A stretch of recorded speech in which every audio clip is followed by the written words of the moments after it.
grab your jacket, get or keys, find that record you please. It's Johnny G's Vinyl Treasure Show. Go, Johnny G, go. Find that rare one you never know at Johnny G's Vinyl Treasure Show.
Well, hello, everybody, and welcome to Vinyl Treasures. I'm your host, Johnny G, John Glindo, coming to you live on this May 16th, 2026 Vinyl Treasure Show. This party going on outside. I hope you can't hear it.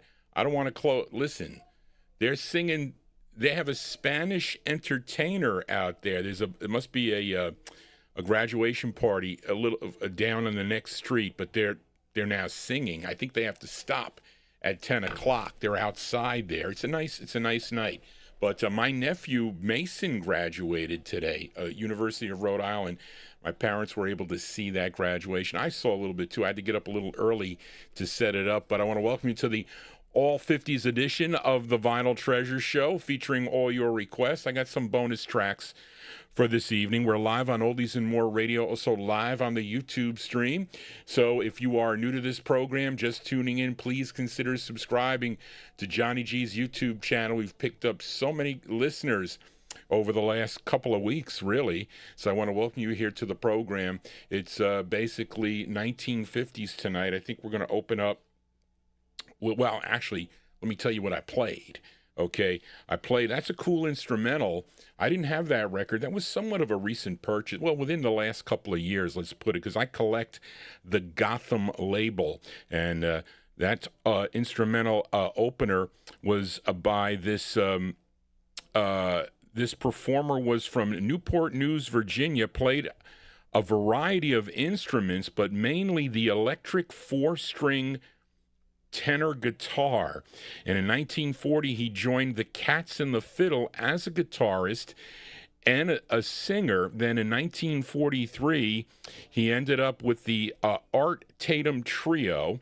But in the late 1940s, he would go solo with Paul Williams, and he co-headlined the first Moondog Coronation Ball promoted by DJ Alan Freed. It was in Cleveland, Ohio. It was held on March 21st of 1952. And it was supposedly claimed to be the first rock and roll concert at the time. His name, Lloyd Tiny Grimes. Lloyd Tiny Grimes, known as Tiny Grimes, and his orchestra on this, his third of 12 on Ivan Ballin's Gotham label. It's a song he wrote from July 55. It's called Call of the Wild. Wasn't Call of the Wild a book? I should know. I read that book in like 5th grade or whatever.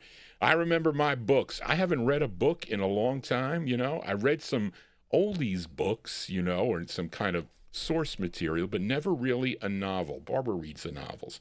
Anyway, that's a cool opener there. Tiny Grimes and his orchestra, Call of the Wild on Gotham from July 1955. Anyway, so I picked this opener here. I hope you like it. I like this song. And this singer, he hails from Brooklyn, New York. He would sign with Thomas Robinson's Atlas record label in late 1956. He was just 14 years old when he recorded this song. Has 2 releases on the Atlas label, and he's backed up by a group out of New Jersey. They were called the Parakeets.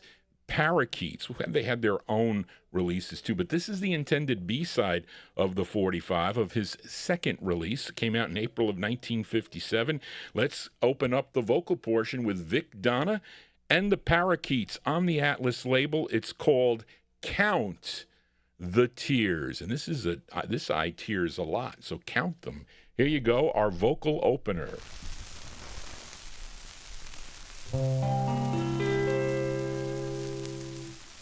Count the tears I've been crying for you.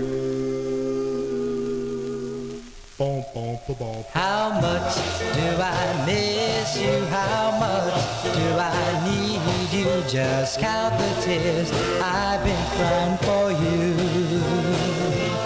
If there were no oceans, there now would be oceans. Just count the tears I've been crying for you. Dear, I had your love and I was happy then. Please give me back your love and make me happy again. How much do I love you? How much do I need you? Just count the tears I've been crying for you.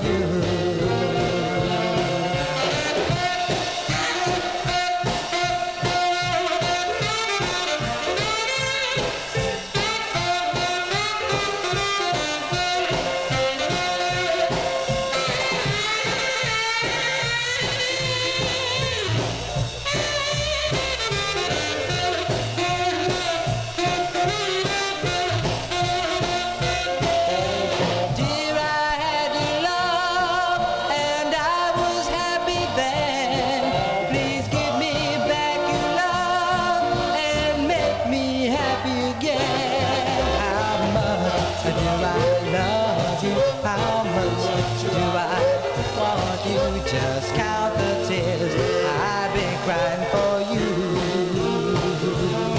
Oh, count the tears I've cried for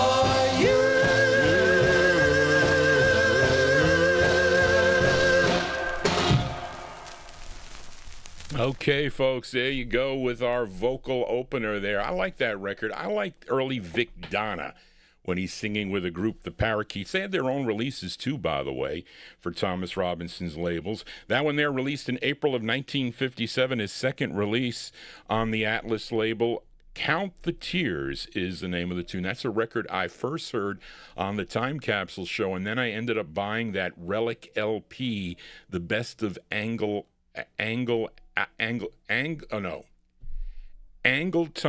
and Atlas Records. That's how it is. And there were some cool records on there that I never heard before, never heard those releases. That was in the beginning when I started learning about these groups, and that was one of the early ones anyway. But you know, we count down the music chronologically here on the Saturday night show and the Sunday night show. We're going to go through 1957 for this evening. And I know David Vielma's getting off of work. He says around this time, so he's going to have to hear it. But he has the first request for the night. It's an early one. This came out in July of 1951. But this singer, originally from Texarkana, Texas, his real name was Harrison D. Nelson, but he recorded as Peppermint Harris, first recording back in 1945 for the Gold Star record label. He would sign with Bob and Morty Shadd's Sittin' In label. I think he had 9 releases on that label, all on 78. I think all on 78, if I'm not mistaken. And that was between 1950 and 1951. But then in mid-51, he would sign with Eddie and Leo Mesner's Aladdin record label for 8 releases. This was his first release, and the first time I ever heard this record was when my aunt bought the Art LeBeau Oldies But Goodies, I think the first LP I think it was on. This was on that LP. I never heard this record before, but I did hear it on that Original Sound LP. And he wrote this tune. It's his first of 8. It's with Maxwell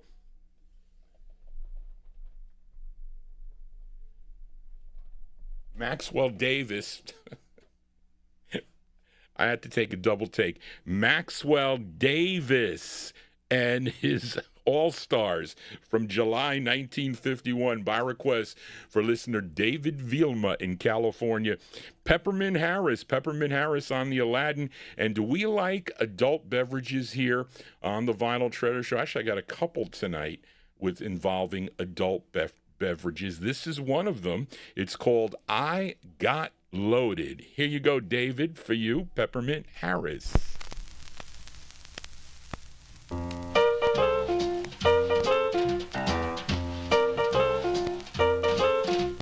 Dropped into a tavern, saw some friends of mine. Party was getting underway and juice was really flying, and I got loaded. I got loaded. I got loaded. Oh, I sure got high. Told my pretty baby I wouldn't stay out no more. Every time I tried to leave, I fell down on the floor, and I got loaded. I got loaded. I got loaded, oh, I sure got high. Made me feel so happy while it was going down. I took a sip on every trip that bottle went around, and I got loaded. I got loaded.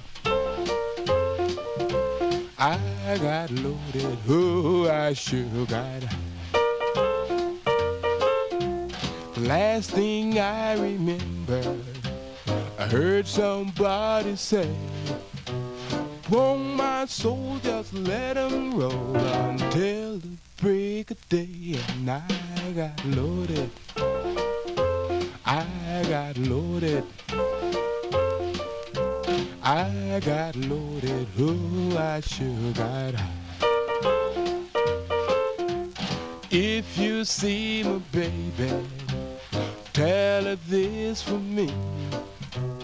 didn't mean to stay so long, but the juice down there was free and I got loaded.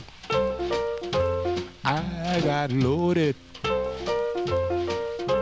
I got loaded. Oh, I sure got high.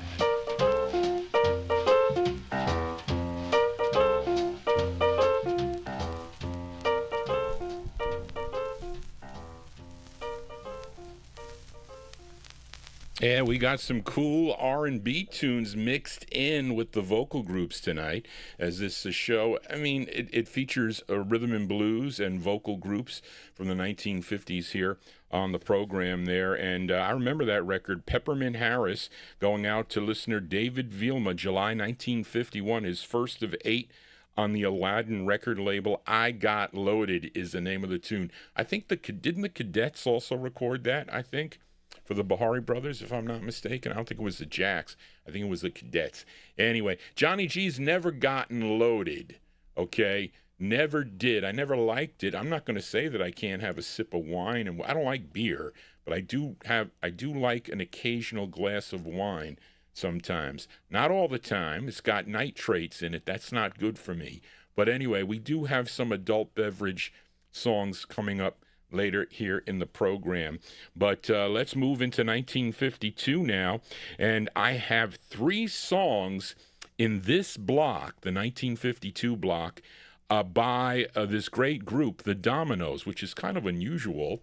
Not that I picked them that way, but that's just the way the cards fell.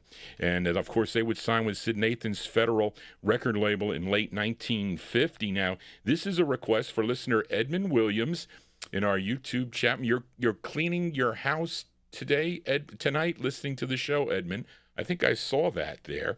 But anyway, now this song was recorded at the group's 4th session for Sid Nathan, which was held on May 21st, 1951.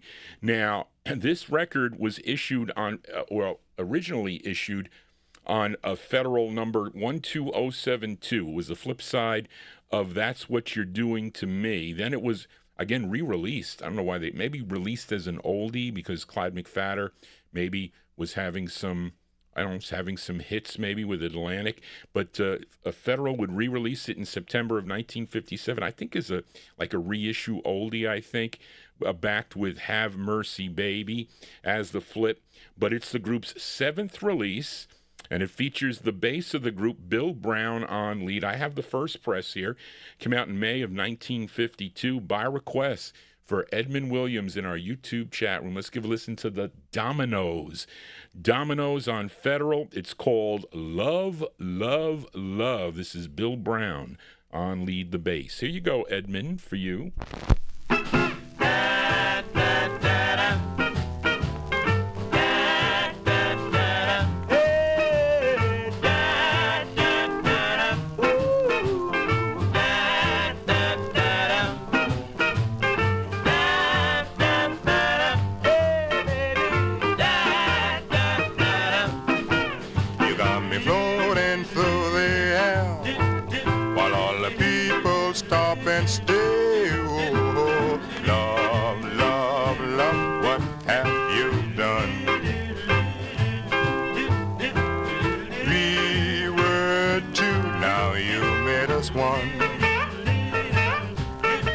I never knew one tender kiss could ever make me feel like this. Love, love, love, love, love, I need you so. Hold me now and don't let me go. When you're away, I'm lonely and life is very cold.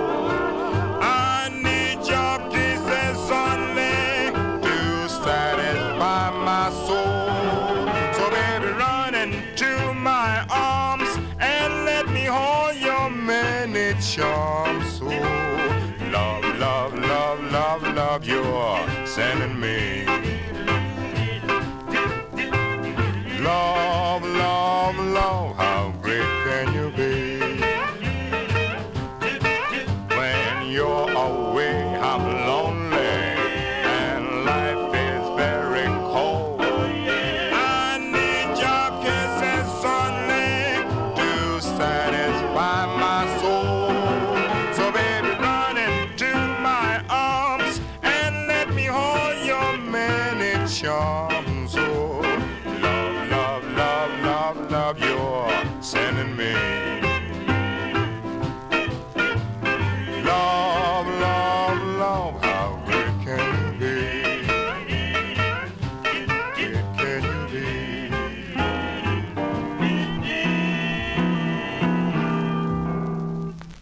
There you go. That's Bill Brown and the Dominoes there on Sid Nathan's Gold Top Federal for that one. That's going out to Edmund Williams in our YouTube chat room. Thank you, Edmund, for that.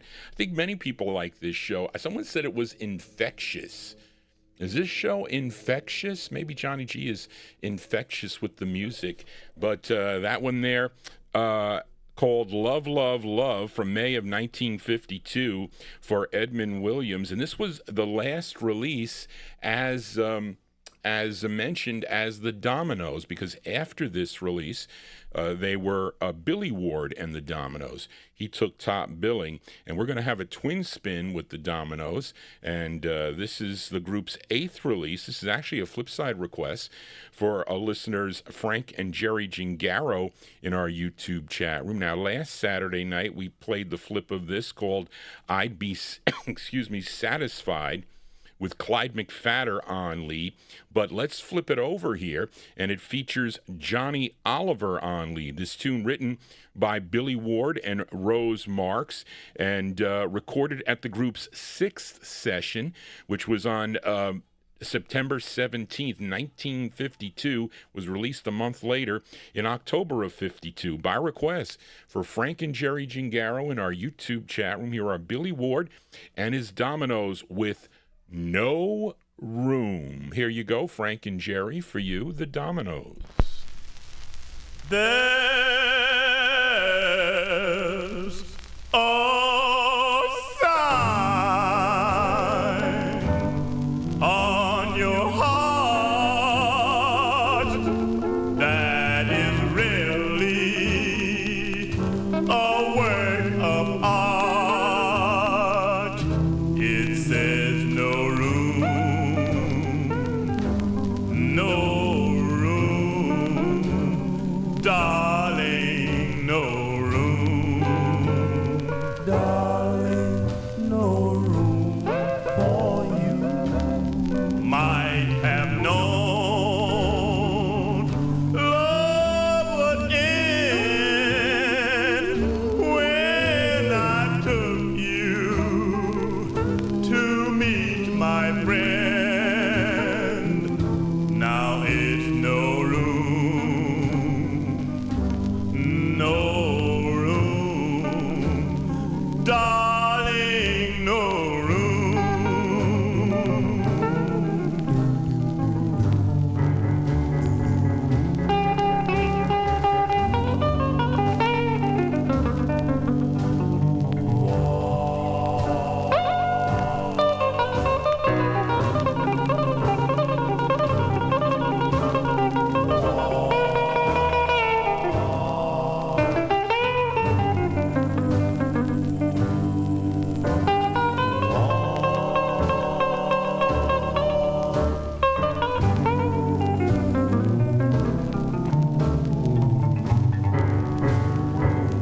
One fine day, you come back. You find a sign so big and black, saying no room, no room, darling, no room.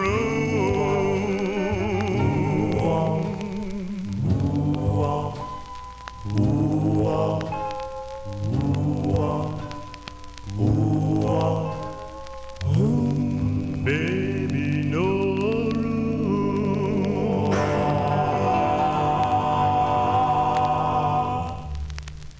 A nice tune there. That one there by request for Frank and Jerry Gingaro in our YouTube chat room. That's a twin spin on the Dominoes. That's their 8th release, song entitled No Room.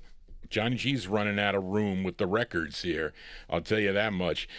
Called No Room, came out in October of 1952 on Sid Nathan's. That's also a Gold Top Federal, too, for that one. Lead singer on there is Johnny Oliver on that tune. And you want to tune in to listen to Frank Gingaro and his partner, Gordon Skagberg, tomorrow, Sundays, beginning at 3 p.m. Eastern Time, 3 to 5, on the Rhythm and Blues Blues Serenade. You can hear that show on Sundays on WRHU FM 88.7 out of Hofstra University. Also streaming live on the web on WRHU.org, spinning the similar music to Johnny G, as what do collectors do to keep this music alive. So listen to the Rhythm and Blues Serenade Sundays on Fordham Radio, WRHU FM 88.7 for the Rhythm and Blues Serenade with Frank and Gordon.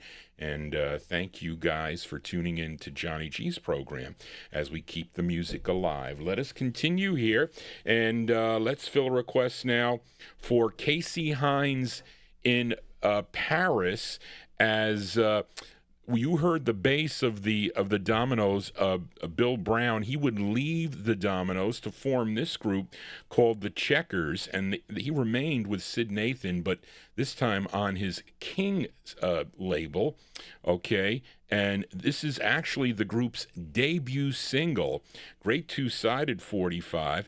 It's the flip side here is a great ballad called Flame in My Heart, but Casey requested the up-tempo side. This tune written by Henry Glover, again featuring the bass lead of Bill Brown from August 52. Here are the Checkers going out to Casey in Paris. It's called Oh, Oh, Oh, Baby. Here you go with the Checkers, Casey, for you.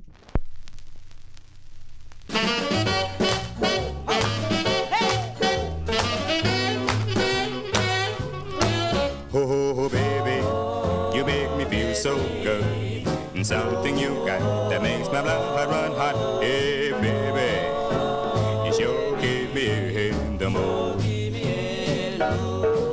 Hey, baby, you keep me feeling good.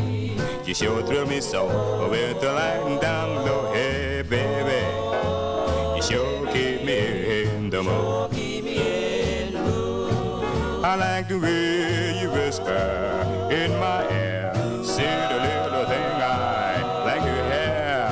Keep on loving me, kiss me again. Not now, baby, I'll tell you in here, baby. You got me loving you now. There's something you do that makes me holler out, baby. You sure keep me in the mood.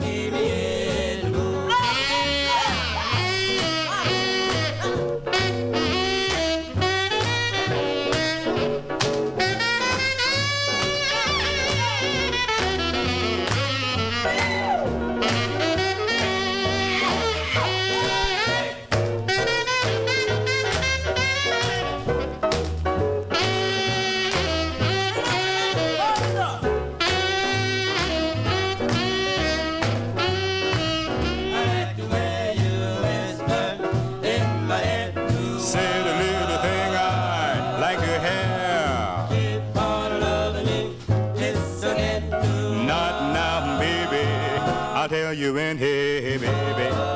You got me loving you now. There's something you do that makes me holler out, baby. You sure keep me in the mood. Oh, baby. You sure keep me in the mood. Oh, baby. You sure keep me in the mood. Oh, baby. You sure keep me in the mood. Oh, baby. You sure keep me in. Okay, there you go. They like that tune there in the YouTube chat room. That's the sound of the Checkers. Excuse me, folks. Those are the Checkers from August 1952. That's their debut single on Sid Nathan's King record label, Oh, Oh, Baby. Well, yeah, I was going to say You Keep Me in the Mood. Johnny G getting you in the mood. Actually, I want to say something. We'll send that record out to George, okay, who is the brother-in-law to Lucy Queen, who is in our YouTube chat. So, George, so happy to hear the good news that you are experiencing so great that we're going to send this record out to you. Hopefully you're enjoying the program this evening, and good luck to you with that great news. So thank you, Lucy, for that, and thank everybody in the chat room. If you want to make a request here on the Vinyl Treasure Show, send Johnny G an email, a future show. Email me at vinyltreasures@aol.com. Picked up some new requests for probably more so tomorrow night's show. So I got that show almost pat. down. I got to add a couple of bonus records to that, but I got some tonight too. We got the collector record of the week, of the night, we'll say. That's going to be in the 1954 block. But what's the biggest block tonight? I think it's actually 54, if I'm not mistaken. 54 or 56, one of those two. Anyway, let us continue here. I told you I had 3 Dominoes records in the 1952 block, and this is the last release, also from the year 1952. And remember on the Sunday show, I played the Starlights, Jackie LaRue on lead, the Starlights. I played the tune called Valerie and said it was like one of the top crying tunes for whatever you want to say, crying tunes. Well, Tim Doyle in Altoona, Pennsylvania, said that this was more of a crying. I think it's more like laughing than crying, but I guess you can consider it as one of the crying tunes also, as this was the 10th release for the Dominoes on Sid Nathan's Federal record label. And this was an R&B hit for the group, was number 3 on the Billboard R&B chart. Again, written by Billy Ward and Rose Marks. And this features Clyde McPhatter on lead. Again, another gold top Federal from December 52. We're going to send it out, or it's by request, for Tim Doyle in Altoona, Pennsylvania. Here are the Dominoes with The Bells. Here you go, Tim, for you. Brothers and sisters, we are gathered here.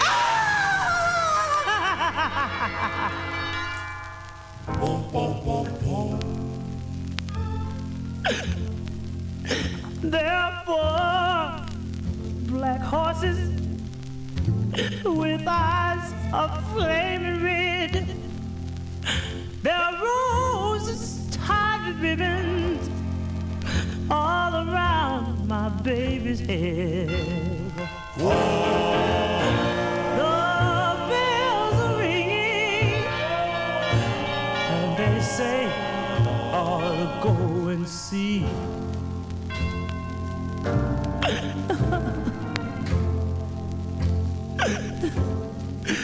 Well, I know why they're ringing. They're ringing out for me.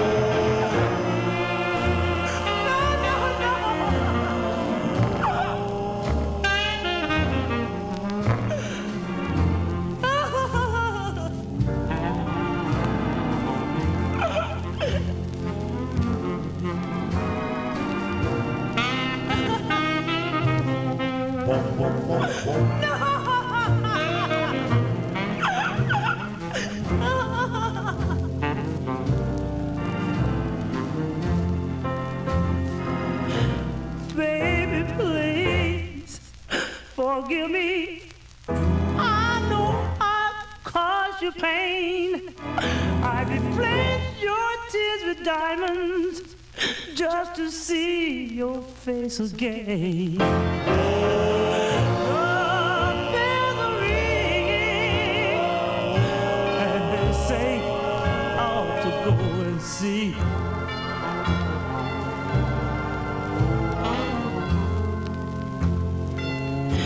Yes, I know why they're ringing. They're ringing out for me.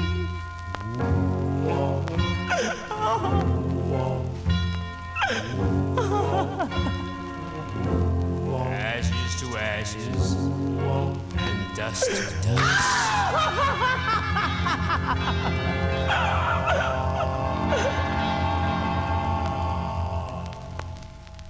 Okay, no crying over spilt milk. Who said that? Was that Gary or yeah, Gary Gary McClendon said that. But anyway, so I still think that Jackie LaRue has Clyde McPhatter beat on the crying. I do. But anyway, so there you go, Tim Doyle, your crying record there. Billy Ward and the Dominoes, that's a great Clyde McPhatter on lead, December 1952 release. That what I say, that was their 10th release on the Gold Top Federal label. The Bells is the name of the tune. Johnny G is your Saturday night DJ. I hope you're enjoying the tunes here. If you do have a request on a future Vinyl Treasure show, email me at vinyltreasures@aol.com. I'm still waiting for my mother's PC to get here. I'm not happy about Best Buy. Okay, this is one that she can touch. I'm going to try to set her up with her own sign-in. She could use the voice activation. She's got to be very careful because she's got to spell out the words, so she needs some practice with it. But at least it'll be a big screen. She can't look at the small tablet. It's too small, and it's too straining for her eyes. So I bought this big 27-inch screen, touch-tone screen. I'll be able to, I can't do my Excel stuff on it, but I can do anything else. But anyway, so I'm waiting for this thing. It better come tomorrow, okay? Because I got the show all ready to go, so I have time to, and it says quick to set up. It's like you press a button and it sets up. But anyway, let's move into 1953 now. Let's fill a request for Ed Brown in our YouTube chat room. Now, Amy King, my moderator, started like a blues avalanche of my listeners. And I like blues because, number one, I collect it, okay? And, of course, I purchased it all during my collecting, I don't know if you want to call it a career maybe, I guess, collecting for as long as I have, because I run these labels like Checker that this one is on. But Ed requested Little Walter and his Jukes. Okay, now Little Walter, he was originally from Marksville, Louisiana. His real name, Marion Walter Jacobs. Okay, but he lowered it, he shortened it to Little Walter. Okay, and I don't have all the releases. I have a lot of them, but this was his first release on Leonard Chess's Checker label. Now, this was a song he wrote, okay, and it features Little Walter on harmonica, Louis and Dave Mize on guitar, and Fred, what is that, Below? Is that how you say that name? I don't want to say Below on drums, and of course Walter Dixon on the bass from April 1953. Going out to Ed Brown in our YouTube chat room. Here's Little Walter and his Jukes on Checker.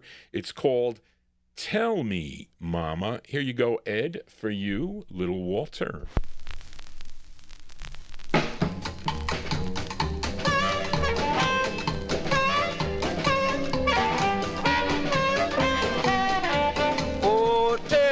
Mama, who was that while ago?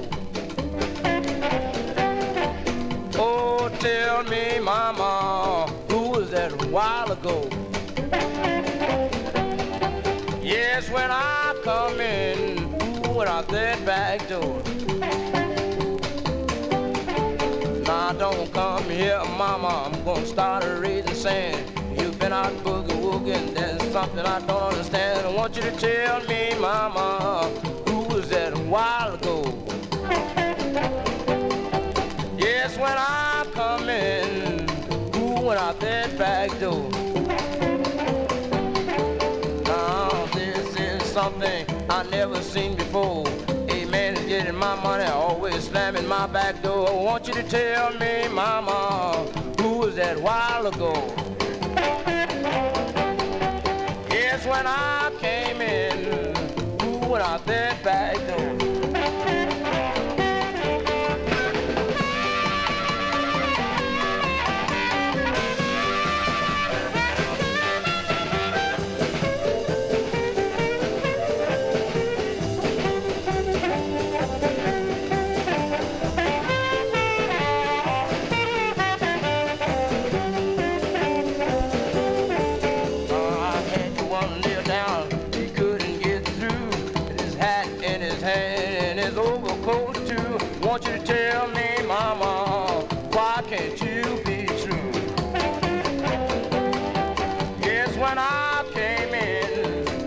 went out that back door.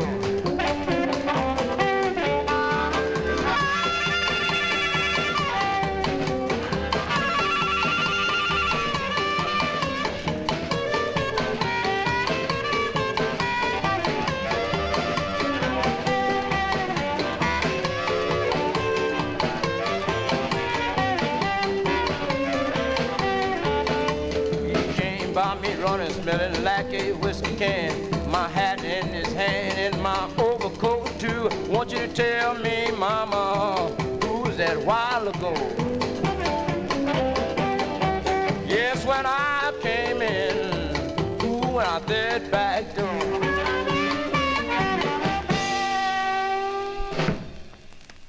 Okay, there you go. That one there going out to Ed Brown in our YouTube chat room there, the sound of Little Walter. And I misspoke there. Actually, Charlene, when Charlene does some of the research, she just doesn't know a lot about the artists. So, Charlene, when you look this up on a 45 Cat, you don't just type in the name of the group. You got to go look at the top of 45 Cat. There's a button you can click that'll give you the breakdown of the connections on 45 Cat. So if they did it right, but not necessarily, because 45 Cat doesn't have all the releases sometimes, but at least if you click that, you can see the full thing. So if you're going to call up like Billy Ward and the Dominoes, you're going to see Billy Ward and the Dominoes. It does a sequential search, but you have to look at the whole Dominoes collection, okay, when you do it. And so she didn't know that, folks. So that's why it says first there. But anyway, April 1953, what was that, his fourth release? And we'll say it's really his fourth release, Little Walter and his Jukes on Checker Records there, but going out to Ed Brown, the blues here on the Vinyl Treasure Show. It's called Tell Me Mama is the name of the two. You know, there's another song called Tell Me Mama by, is it Christine Quate? From 1963, I think. Kind of like a teen thing that I remember. Anyway, Johnny G babbling on here. If you like what you're hearing, please give Johnny G a thumbs up. Tell your friends about this program here. It is our second show of this week. Bill Old will be here next week on a Thursday, but I'll be back before that on Wednesday with Soul 45s. They shut me down, although I went a little longer. Although I was late. I was late last week. Anyway, but let us continue here. Better day today, folks, okay? Let us continue in 1953, and we fill a request for listener Karen Efron, who will be late to the chat this evening as we go to Harlem, New York for her request. This group recorded 5 on Bobby Robinson's Red Robin record label. Their biggest hit was their second release, a big R&B hit for them called Is It a Dream? Number 4 on the Billboard charts. But this was their follow-up. It features Joe Duncan on lead from August of 1953. Let's give a listen to the Vocaliers. The Vocaliers on Red Robin going out to Karen Efron. It's called I Walk Alone. Here you go, Karen, for you, the Vocaliers.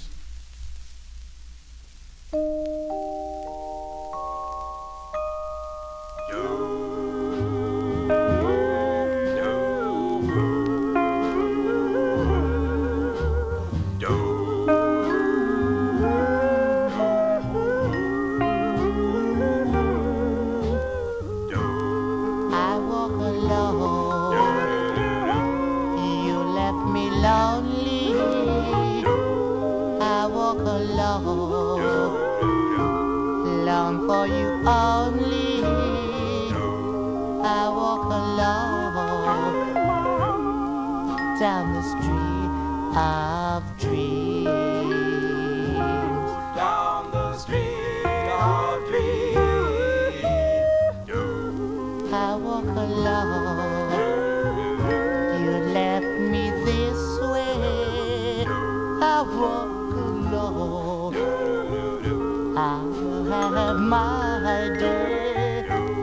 I walk alone. It's alone and blue. For you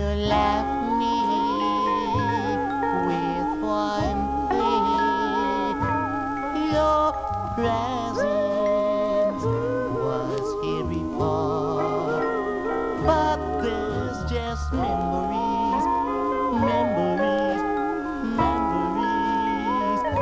You've gone and closed the door. Oh, oh, oh, Lord. You left me here. I walk alone. For you, my dear, I walk alone. It's alone and blue.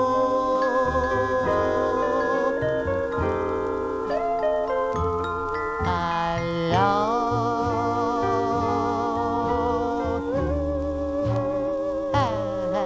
and blue.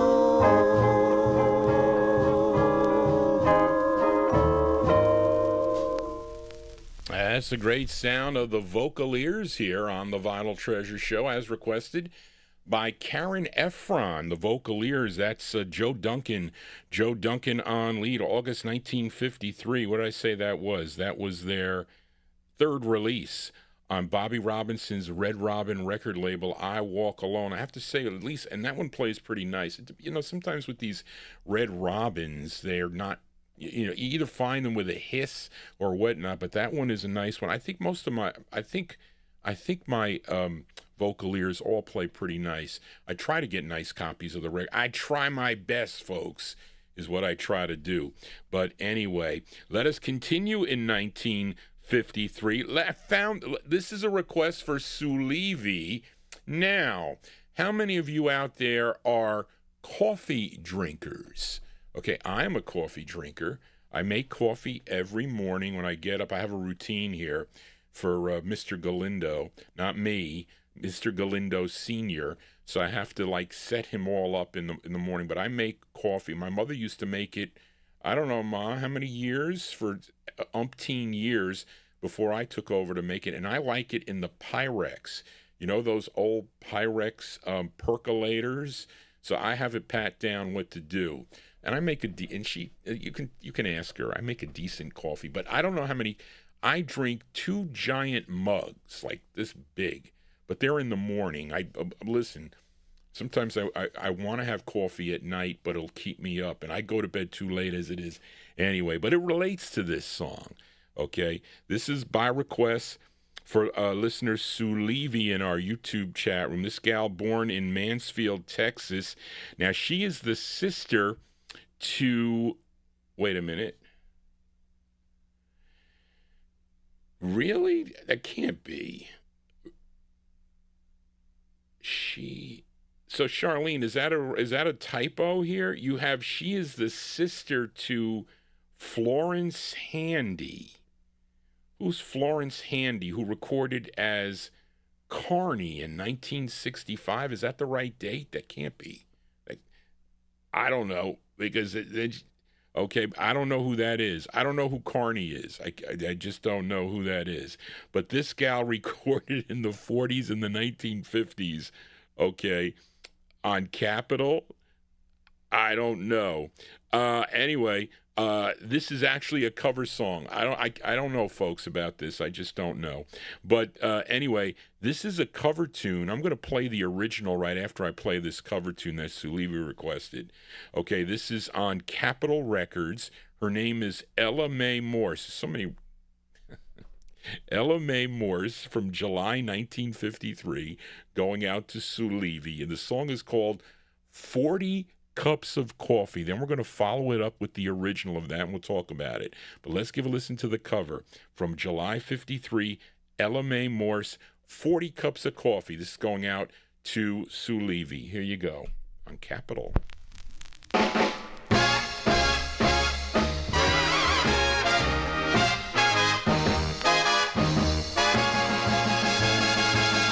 Taste the floor, stop and stare. I drink a cup of coffee and start to combing out my hair. I drink 40 cups of coffee, 40 cups of coffee, 40 cups of coffee waiting for you to come home. A quarter to 12, you're still not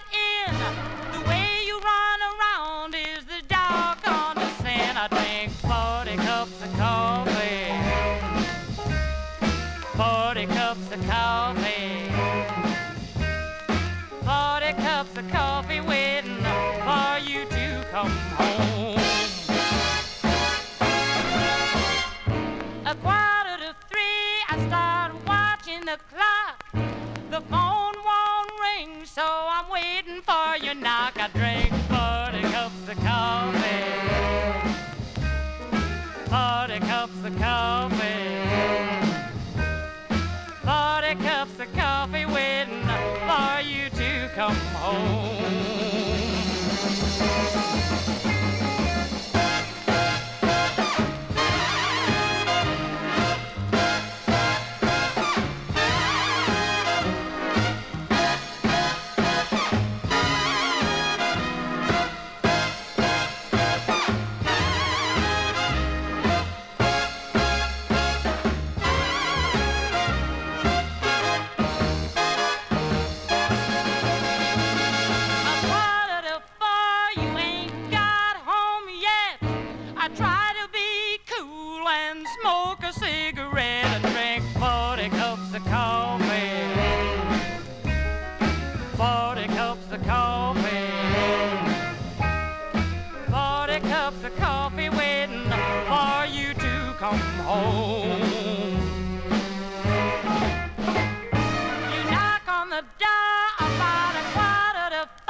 Say I'm glad you're still alive. I drank 40 cups of coffee,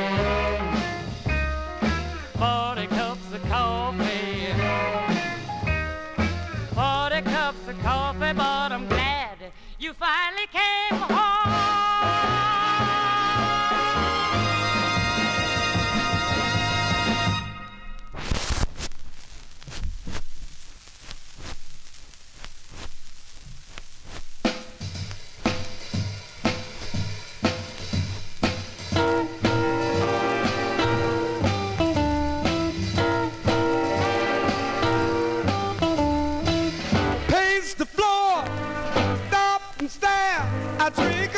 Cough and start to pulling out my hair. I drink 40 cups of coffee,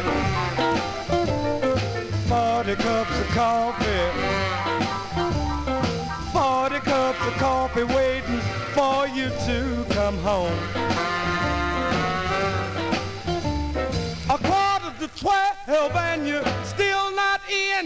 The way you run around is a doggone sin. I drink 40 cups of coffee, 40 cups of coffee, 40 cups of coffee waiting for you to come home. 2:45, I start watching the clock.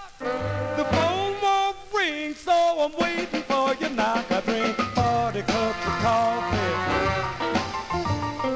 40 cups of coffee, 40 cups of coffee waiting for you to come home.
Coffee waiting for you to come home.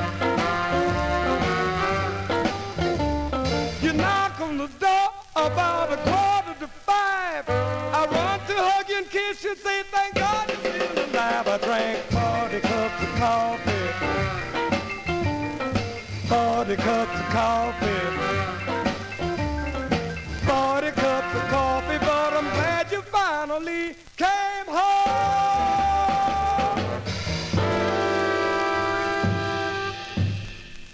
Okay, that is the original version of that tune. You know, Alan Freed would play this artist quite often. I think on one of the air checks, he did A Toast to Lovers, I think is a song that I heard him play. But I think Alan Freed would play Danny Overby quite a bit. But that is the original version of 40 Cups of Coffee. This singer from Philadelphia, PA, would relocate to Chicago, had seven releases on the Checker record label, and between 1953 and 1955.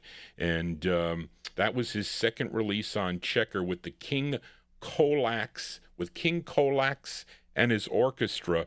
That is the first, the original of 40 Cups of Coffee. Prior to that, you heard Ella Mae Morse, a request for Sulevi in our YouTube chat room, July 53, 40 Cups of Coffee, her rendition of the tune. But not that we're comparing them. Okay, I wasn't doing that because I do have one that I particularly like better than the other. And maybe you can guess what that is. But anyway, let us continue here. Let's do a flip side request for listener Big Dave Swinger in our YouTube chat as we move into 1954. And last week I featured the flip side of this. I think it was you, Big Dave, right? We played, was it? Who requested Such a Night? I think it was you, Big Dave, no? I think so. No, it wasn't you. You had Lucille on that. I don't know, Charlene. Let me see if she's got it here. Treasure of Love. No, I don't see it. Who requested that last week? I don't know, folks. I can't tell you. But we're going to... Oh, no. Anyway, we're going to send this one out to Big Dave Swinger in our YouTube chat room here from January 1954. I played Such a Night last week for someone on the Atlantic record label, the Yellow and Black Atlantic. And Big Dave Swinger, you requested this side, A Girl's Name called Lucille. This is Clyde McFadder and the Drifters going out to Big Dave Swinger in our YouTube chat room. It's called Lucille. Here you go, Big Dave, for you. I'm just staring into space. Oh, have got a word to say. A word to say. I'm just staring into space. Haven't got a word to say.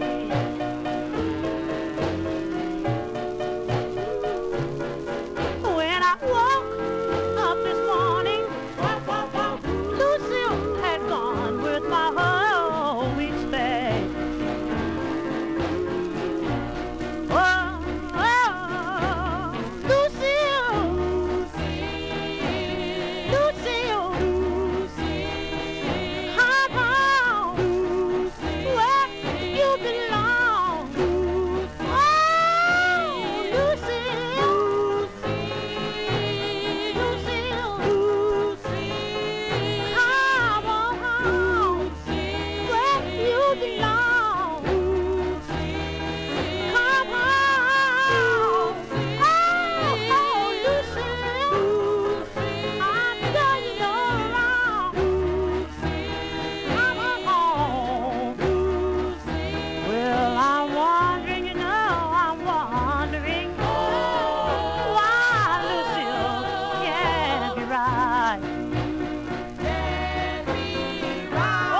Okay, that one there going out to listener Big Dave Swinger in our YouTube chat room. That's the sound of Clyde McFadder and the Drifters. It sounded like he was crying a little bit on that, although he was maybe wailing more, I'd say. January 1954 on Atlantic Records.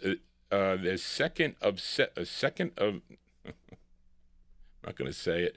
The second release for the Atlantic record label, Lucille, is the name of the tune, and that's January 1954. Johnny G will be back tomorrow evening beginning at 9 p.m. We will pick up where I left off, 1957. We're going to end the show tonight from 1957. I'll be back tomorrow at 9 p.m. picking it up with 1958.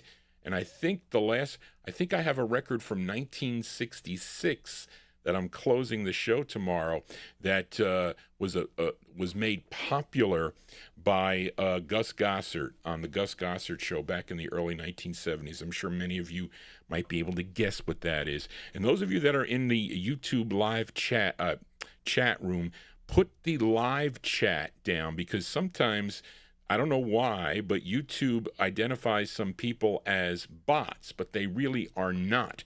They are Johnny G loyal listeners, so you might not see them. I messed up on Wednesday, Big Dave. I didn't do it, and I missed your comments. I saw them later in the chat when it posted up. But you need to do that. YouTube is wonky. Don't ask me why.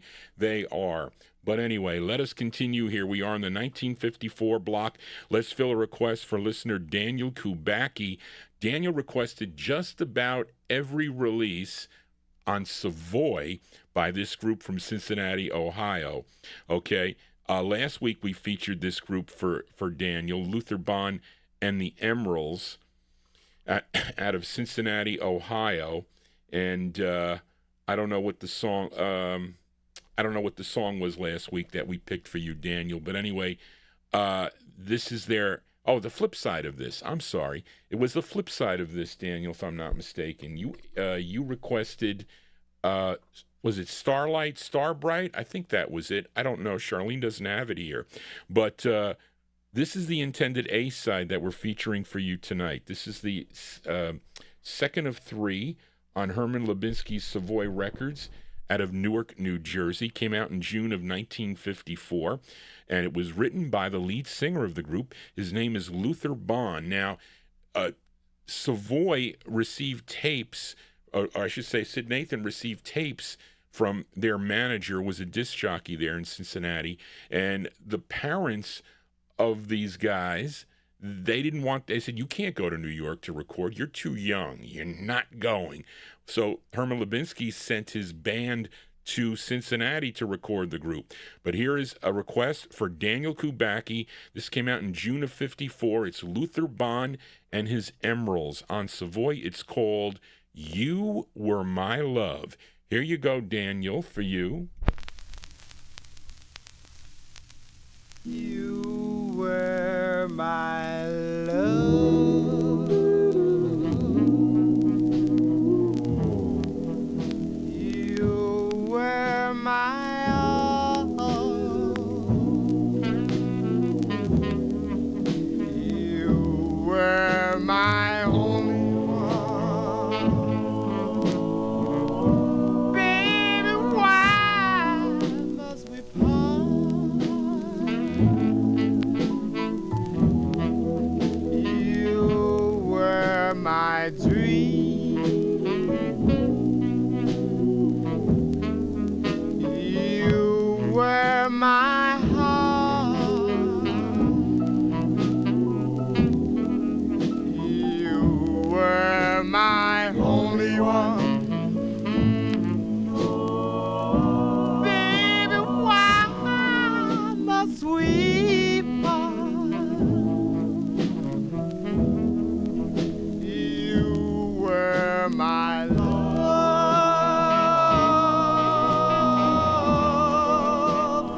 You were my all.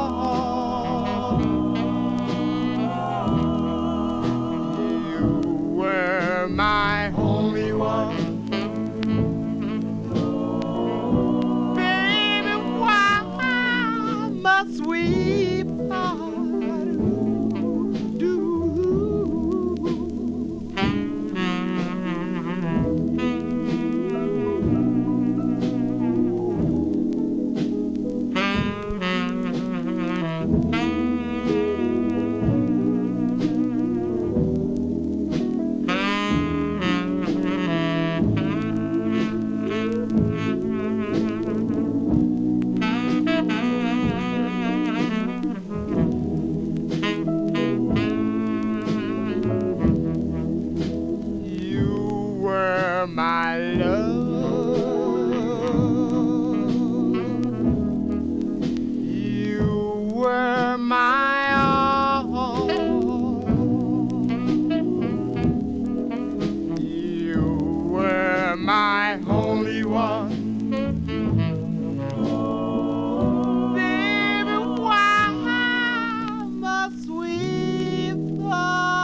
on a second, folks. I got to line this record up.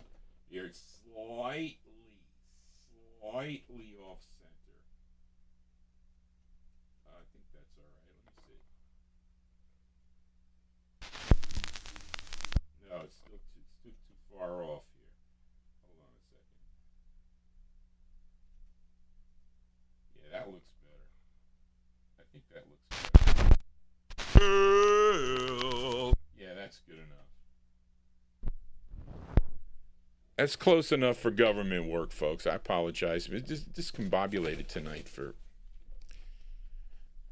Anyway, there you go. That one there going out to Daniel Kubacki, June 1954. That's Luther Bond and his Emeralds on Herman Lubinsky's Savoy Records out of Newark, New Jersey. The group is out of Cincinnati, Ohio, and the song is called You Were My Love. Lots of ballads tonight.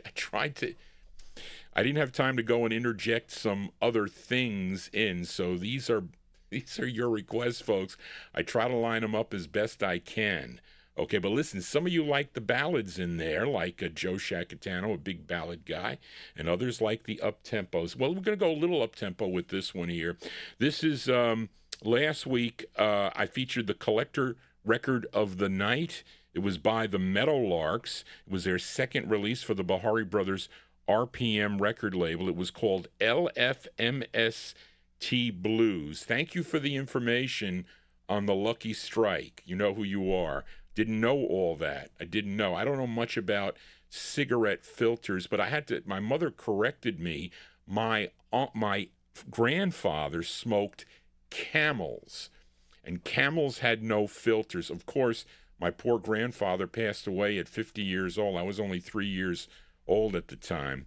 So, and it was a very sad thing, at 50 years old, and my Aunt Mary and the family, it was like a disaster when they lost their father at 50 years old. Very terrible thing. But Mary was into the music. My mother was already married. She had me. She was pregnant with my sister Tony at the time. But he smoked Camels, and supposedly there's no filter on that, and that's not a good cigarette to smoke, but he did. And then he stopped, but I think it was too late. But relating to that, we played LFMST Blues, okay, which really meant Lord Find My Sweet Teresa versus the Lucky Strike commercial. Anyway, but let's flip it over here. So you got two vices on this record. Maybe that's why this record is so hard to find, because the flip side, again, is speaking about an adult beverage, okay, from March 1954 here. Here are the Meadowlarks, okay, the Meadowlarks, and, okay, these are the Meadowlarks on RPM Records. It's called Pass the Gin, and this is our Collector Corner record of the night. Here you go, the Meadowlarks.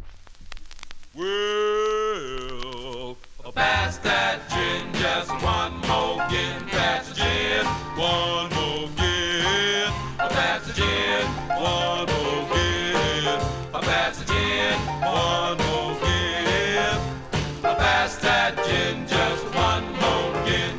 Red wine, so mellow and fine, that stuff will make you lose your mind.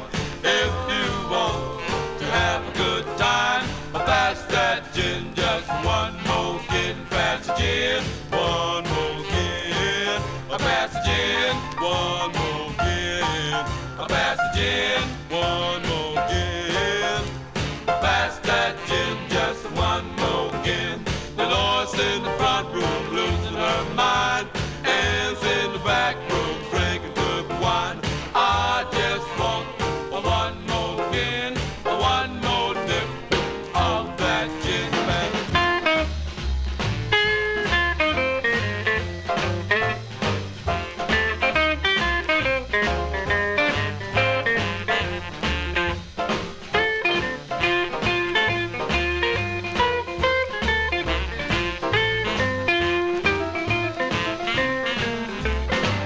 Red wine, so mellow and fine, that stuff will make you lose your mind. If you want to have a good time, Pass that gin, just one more gin. Pass the gin, one more gin. Pass the gin, one more gin. Pass the gin, one more gin. Pass that gin, just one more gin. Dolores in the front room, losing her mind. Hands in the back room, drinking good wine. I just want one more gin, one more nip of that gin. Pass the gin, one more gin. Pass the gin, one more gin. Pass the gin, one more gin. Pass that gin, just one more gin. Okay, there you go. That's the collector corner of the night. I didn't pick one for tomorrow. I will. I had the Perennials last week, which is a rare record. That was even one that Greg didn't have. I think he didn't have the Perennials on ball. But this is a hard record to find on a 45. I'm telling you, it really is. Those are the Meadowlarks there. That is the flip side of LFMST Blues. It's called Pass the Gin, March 1954, on the Bahari Brothers RPM Records out of California. Pass the gin. I don't like gin. I think, Tony, did you used to drink gin maybe a little bit? It wasn't. I think it was. Tony going to have to answer me on that because I'm not sure. She does not do that now, okay? But anyway, let us continue here. The next two records are bonus picks by Johnny G, and they're related here. Okay, interesting. It was Tony Barcia that pointed this out to me. I did not know. But I'm going to play two versions of the same tune here, slightly different in the name, okay? But the both released in February of 1954. Up first is the cover song, okay? And this singer, this gal who recorded for High Weiss's Old Town record label, okay? And this is with the Joe Morris Orchestra. Wait a minute. I guess she also recorded with the Joe Morris Orchestra on Imperial as Joe and Ursula. Was that later, I guess? I don't know. And then, of course, one more on Herald in December of 54. So I don't know if that was before or after, folks. I couldn't tell you. But Tony Barcia told me that even though Marv Goldberg said that the Solitaires are backing her up on this, it's only one of the Solitaires, and he didn't know which one it was, but there was one of the tenors is backing her up on this. Okay, her name is Ursula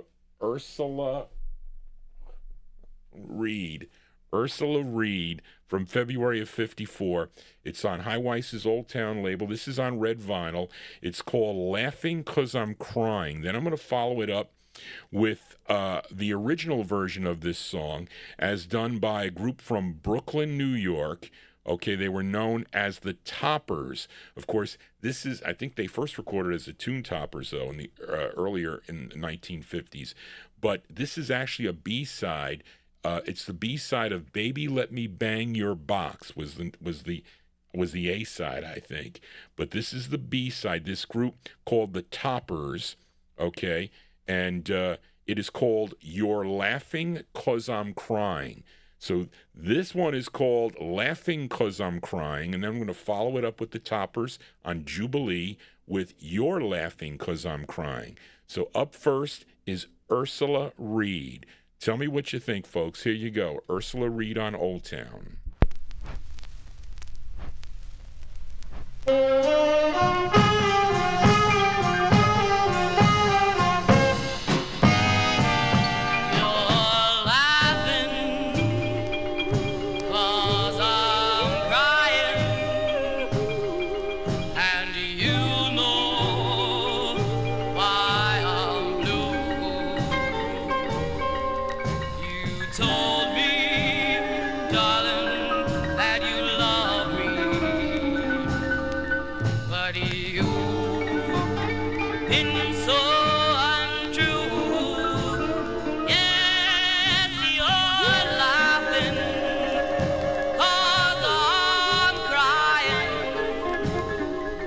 But I've got the right to You've used me, darling, and abused me. That you can't deny. You made me cry. Oh, but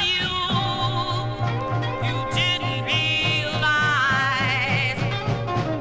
that someday, yes, that maybe someone would bring tears from your eyes.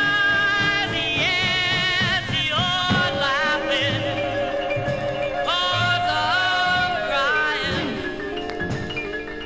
and someday you'll be blue. And baby, darling, while you're crying,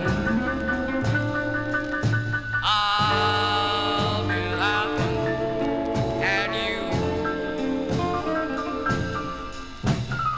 You made me cry. Oh, but you didn't realize that someday, yes, that maybe someone would bring tears from your eyes. Yes, you're laughing 'cause I'm crying, and someday you'll be blue.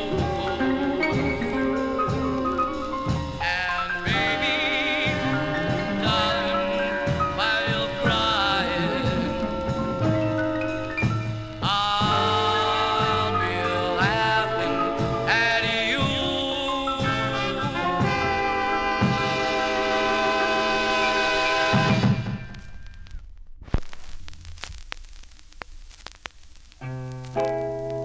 You're laughing 'cause I'm crying, but you know I'm blue. You told me that you loved me, but you've been so untrue. So you're laughing 'cause I'm crying, but I've got a right to cry.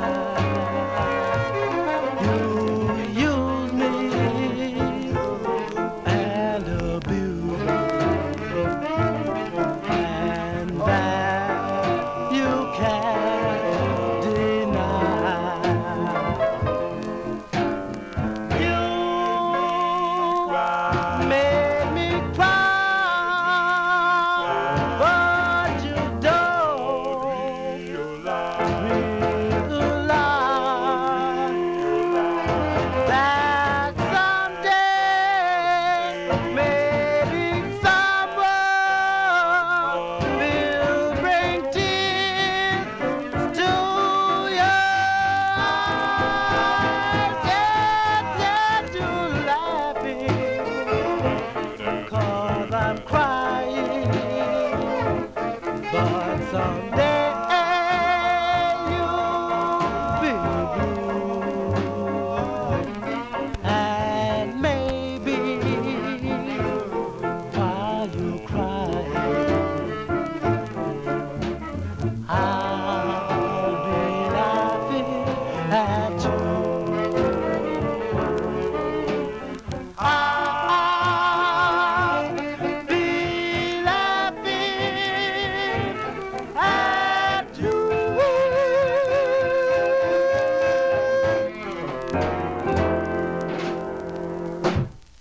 Okay, there you go, folks. That is the original version of that tune there, as done by the Toppers. Okay, the Toppers, well, according to Freddie Gonzalez, Okay, the toppers were Vernon Britton, and it was both that Anthony and Marvin Pod mentioned that this group would eventually turn into the Hurricanes that recorded for the King record label. But this group was Vernon Britton, Kenny Dry, Frederick Williams, and the lead singer on this, John Kelly. Okay, and they did Baby Let Me Bang Your Box. This was the B-side of the record there, February 54. The toppers with You're Laughing 'Cause I'm Crying. Kelly would leave the group, was replaced by Henry Austin, and I think the other guy left too. So, but definitely Vernon Britton, he was the bass of the Hurricanes, and Frederick Williams was also a member of the Hurricanes. But anyway, that one's on Jubilee Records. And prior to that, you heard the cover version as done by Ursula Reed. Same month on High Weiss's Old Town record label. That was Old Town number was it 1001? I think it was. Yeah, because Blue Valentine is 1000. This is 1001.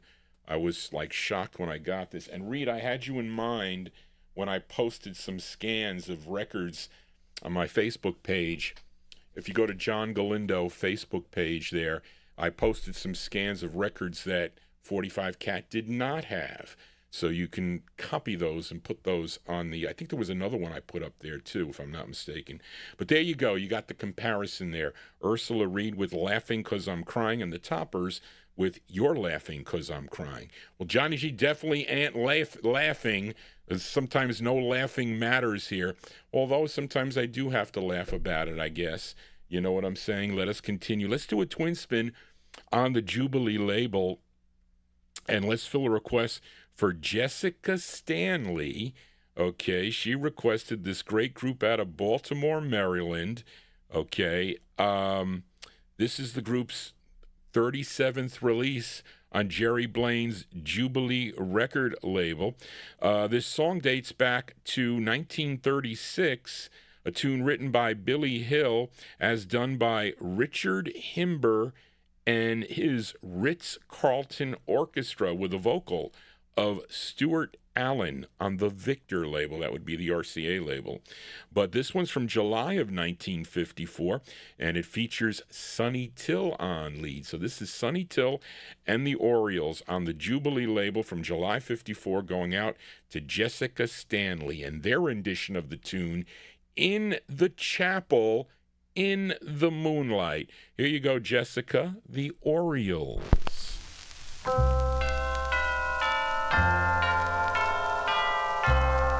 I love to hear the organ in the chapel in the moonlight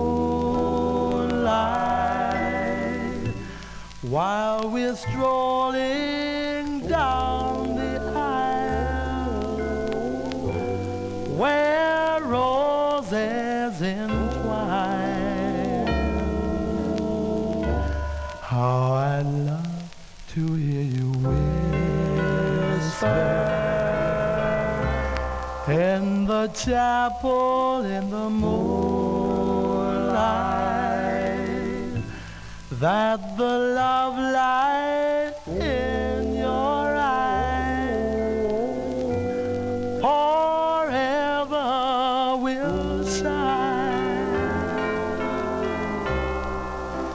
till the roses turn to ashes, till the organ turns to rust. If you never come, I'll still be there till the moonlight turns to dust.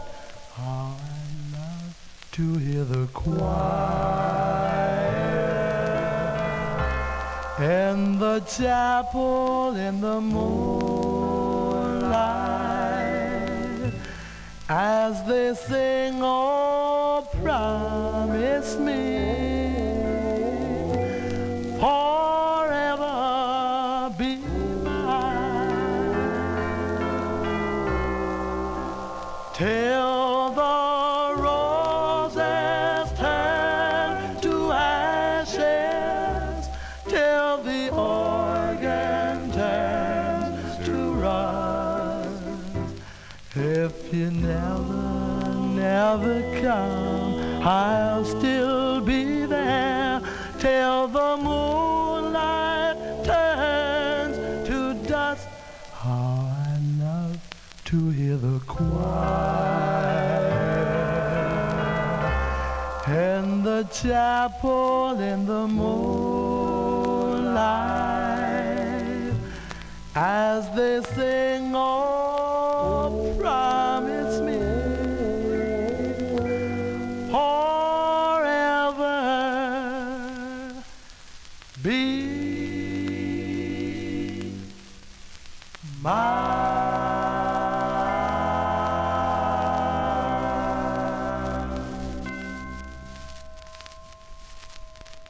Those are the Orioles. The Orioles on Jerry Blaine's Jubilee record label. That one there requested by Jessica Stanley. That one there from July 1954. A twin spin on the Jubilee label. Prior to that, we heard the Toppers. Here are the Orioles. Sonny Till and the Orioles.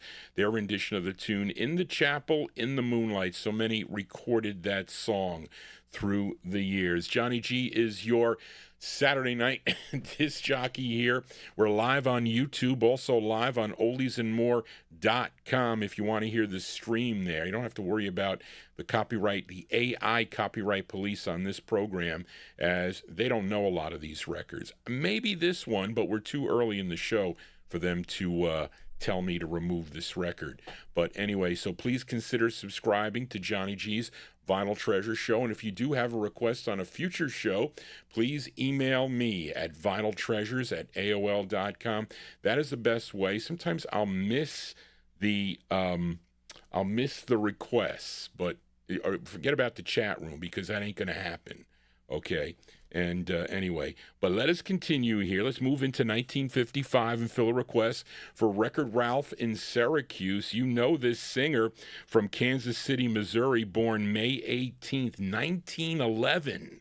Okay, but he was active until his death, which was November 24th of 1985. Now, he goes way back, recording in 1939 for the Vocalion label, but recorded for many other labels during his career. Decca has some on National, which I have featured on the 78 show. They come to mind, plus other labels like Imperial and Aladdin and Freedom and Swing Time and MGM and Excelsior.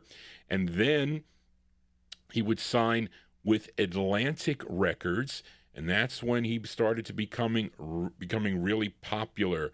It began in 1952. Now, Record Ralph requested his 10th of 26 releases on the Atlantic label. This came out in February of 55. Let's give a listen to Joe Turner and his Blues Kings on the Yellow and Black Atlantic label. It's called Flip, Flop, and Fly. Here you go, Ralph, for you, Big Joe Turner.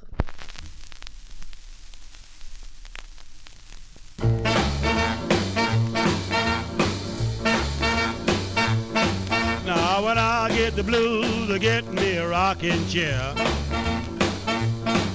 When I get the blues, I get me a rocking chair. Well, the blues overtake me, gonna rock right away from here.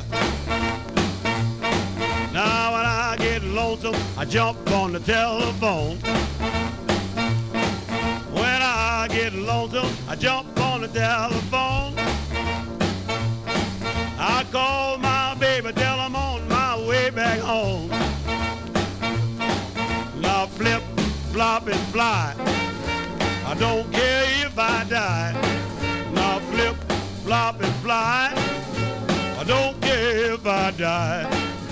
Don't ever leave me, don't ever say goodbye. Give me one more kiss, hold it a long, long time. Give me one more kiss, hold it a long, long time. Now love me, baby, to the feeling hits my head like wine. Here comes my baby, flashing a new gold do.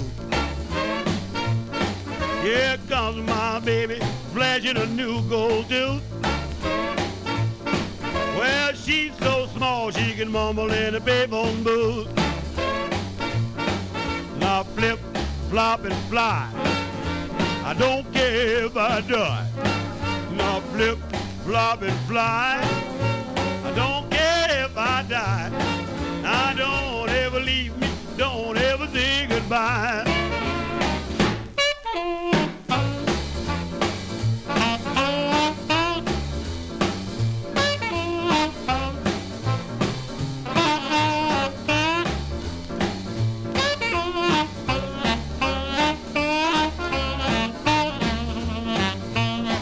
I'm like a Mississippi bulldog sitting on a hollow stump. I'm like a Mississippi bulldog sitting on a hollow stump. I got so many women, I don't know which way to jump. Now flip, flop, and fly. I don't care if I die. Now flip, flop, and fly. I don't care if I die. Now don't ever leave me, don't ever say goodbye. Oh my.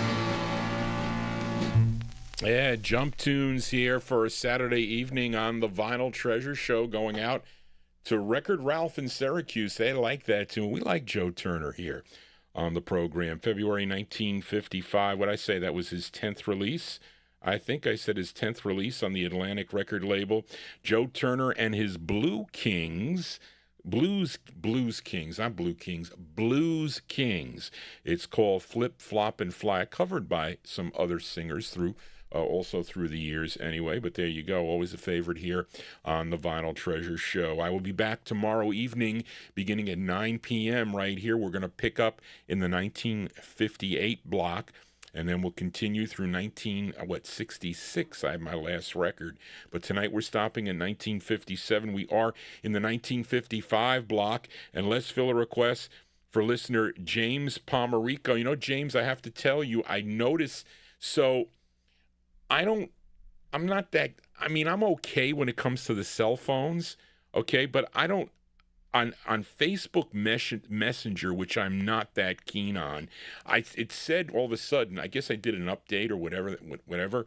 So I'm looking, and it says that I got a message on February 19th, okay, at 9:19 p.m. And it's your wife, James Pomerico. And she says to me, watching your 78 show tonight with my husband, James, he's thrilled you played 2 of his requests. Thank you for making his day. Well, I'm glad that I did that because sometimes James gives me some hard requests that I don't have on 45 and I have them on 78. But that was so nice seeing that message from your wife. So thank you for that. I hope you're enjoying the show this evening, both of you. Do you know, I have a lot of couples that tune into this program. I do, both together, watching me on your TV. I hope you're getting enjoyment. Listen, we want this show to be fun, educational, and good music and informative. That's what I want it to be, and that's what I hope it to be.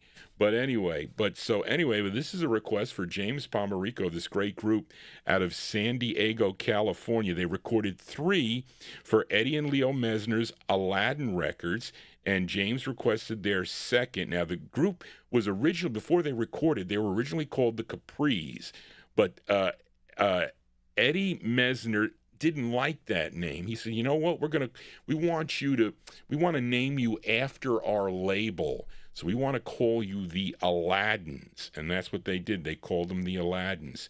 Now, the lead singer on this, a great lead singer, his name is Eddie Williams. Of course, Eddie Williams would do leads with other groups like the Colts on the Antler label and the Fortunes on the Decca label. And also he sang with the Hollywood Flames, I think, on Atco, and has his own solo releases that I have featured here, I think, on Ebb.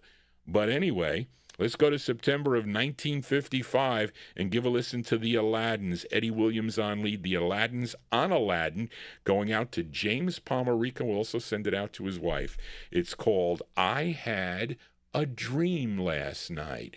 Here you go, James, for you, the Aladdins.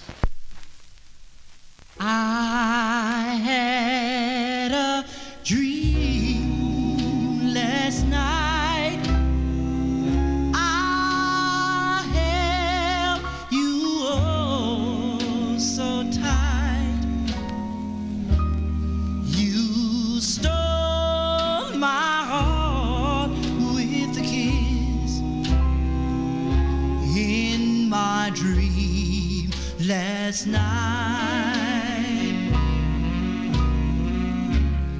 It seems so real to hear your voice so sweet and clear.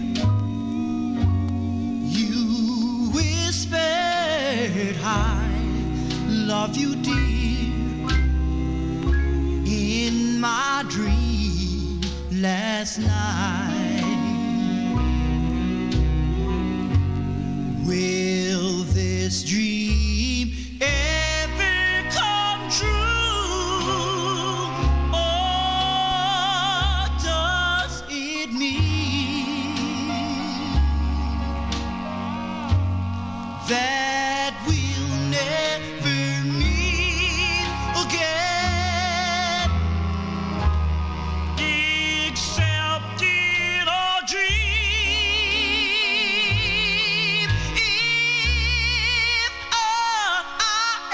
Dream again, I'll dream of you.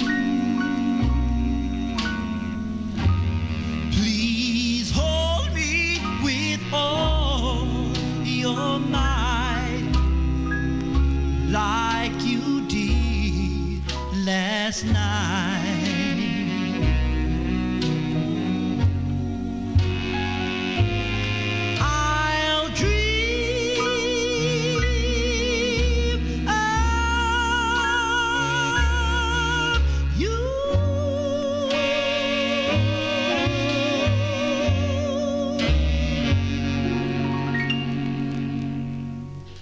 Oh, what a great record that is. That one there by request for listener James Palmerico. That's their second of 3 on Eddie and Leo Mesner's Aladdin Records. Those are the Aladdins from September 1955. I Had a Dream Last Night. That's with Eddie Williams on lead. I remember vividly when I got that record. It was from Mike and Carol Demersion. They were husband and wife couple dealer, record dealers from Massachusetts, Watertown, Massachusetts, I think. They would do all the shows, and he had a whole bunch of Aladdin stuff, and that was really nice. The others I got from Spence. I think Remember is the hardest one by them, if I'm not mistaken. But anyway, that is a great tune. I Had a Dream Last Night. Those are the Aladdins. Johnny G always dreams, sometimes not good. But anyway, let us continue here. And here's a request for Mike P. in New Rochelle. Thank you for your suggestions, Mike. Really, I'm waiting for your email on those things we talked about. Should be interesting. But he requested this singer from Pittsburgh, Pennsylvania. She had a unique style, but should be considered in the likes of Sarah Vaughan and Dinah Washington. Well, I think she should. Okay, not really as big as those gals. I mean, as far as her popularity, maybe not. James Stone, maybe you have an opinion. And I want to talk about the flip side of this. And Bill, I'm going to ask you about it. Okay, then we'll talk about Bill O will be here next Thursday.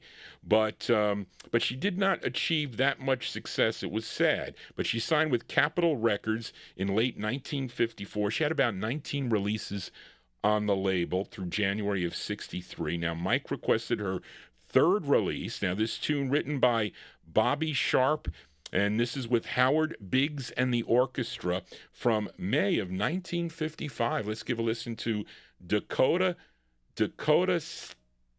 Staten. Dakota Staten, right? I said it right. On Capitol Records for Mike P. in New Rochelle. It's called A Little You. Here you go, Mike, for you.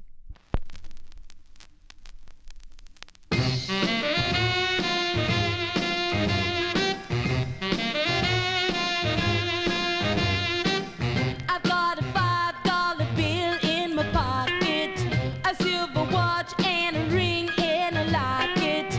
I've got a coat made of camel and a patent leather shoe. All I need is you, just a little you. I keep a cat and a beef fat canary. I own a car, though it ain't necessary. I got a wee bit of everything except a little you. What you gonna do? Need a little you to be alone with me when lights are low. Don't you know I love you so? You were meant to be my baby. I got a heart full of love that's waiting.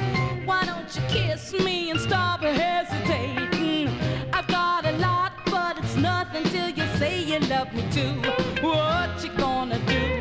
Need a little you.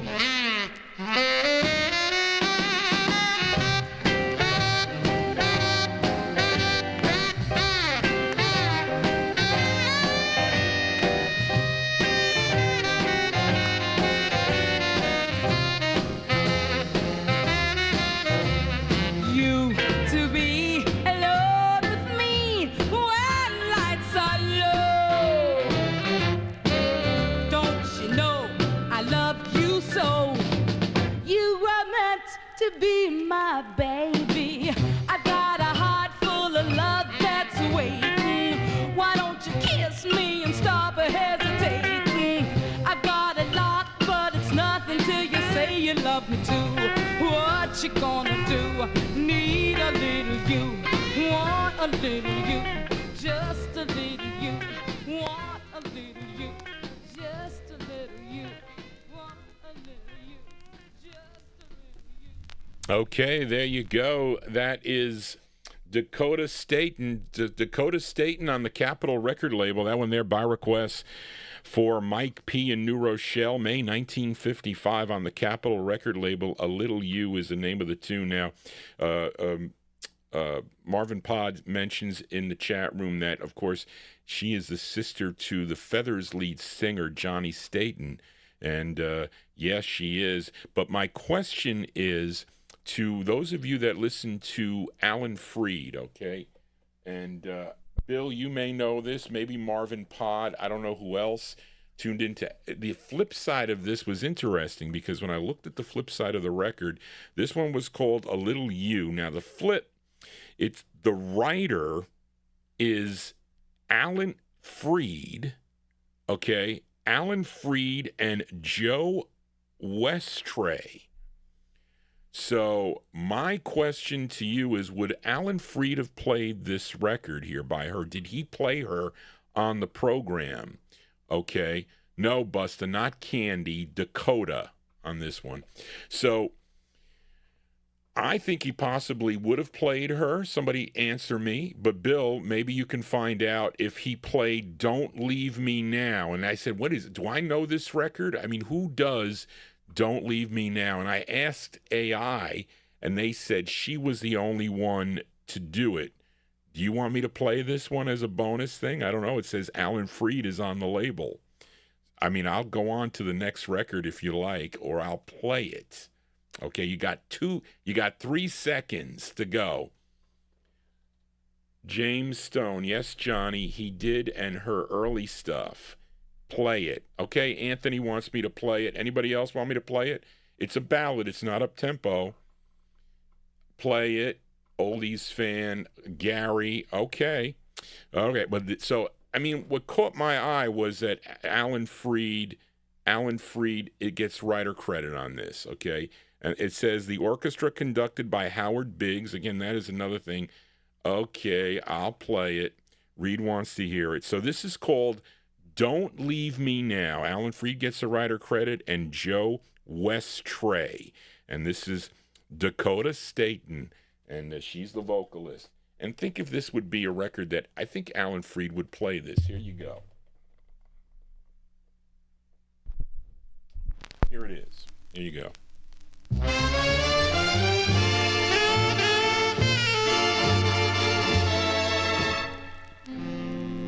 I tried to pretend that I didn't care, but now I confess I must have you near.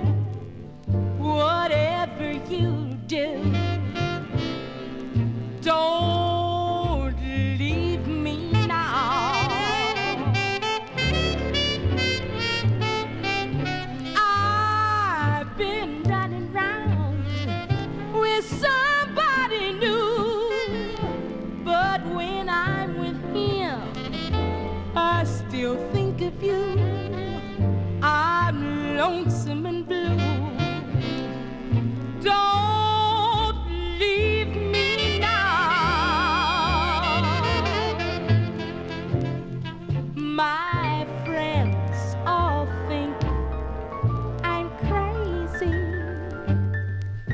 I shouldn't care, they say, but they don't know I love you so.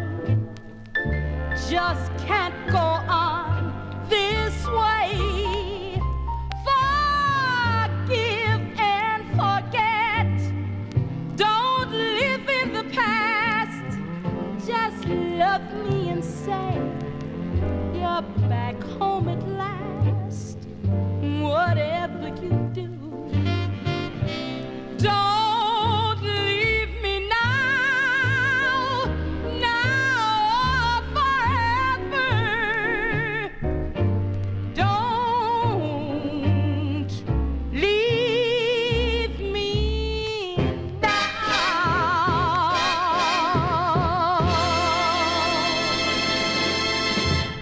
I think Alan Freed would have played that, I do. But Bill O, what do you think? We can talk about this. That is Dakota Staten on the Capitol label. It's called Don't Leave Me Now. Prior to that, we heard A Little You, requested by Mike P. in New Rochelle. That was May 1955. And that is a cool tune, I'd say. Let us continue here. Let's stay in 1955 and fill a request for listener Jim Lampley in Texas. This group hails from Charlotte, North Carolina. They also go back to 1945.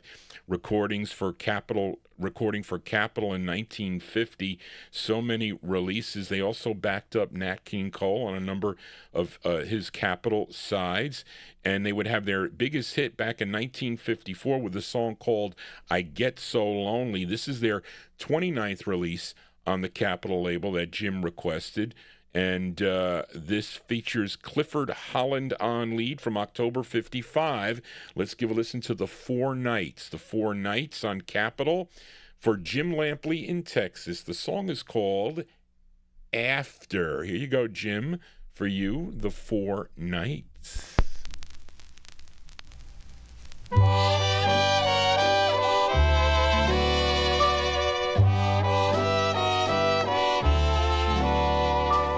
After the way that we quarreled,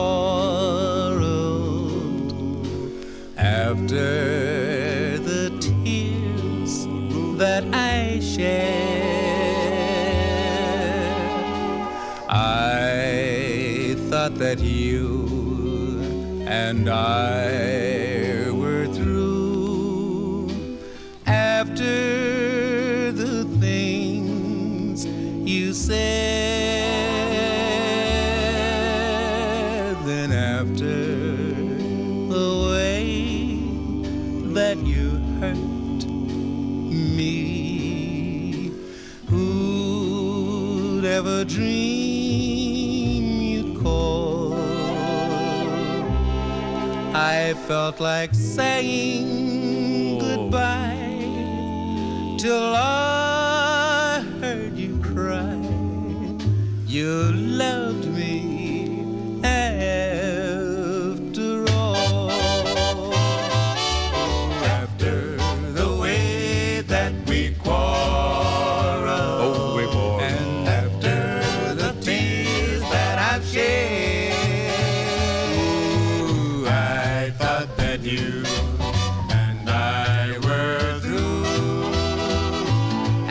after the things you said, you said after the way that you hurt me. Oh, you hurt me.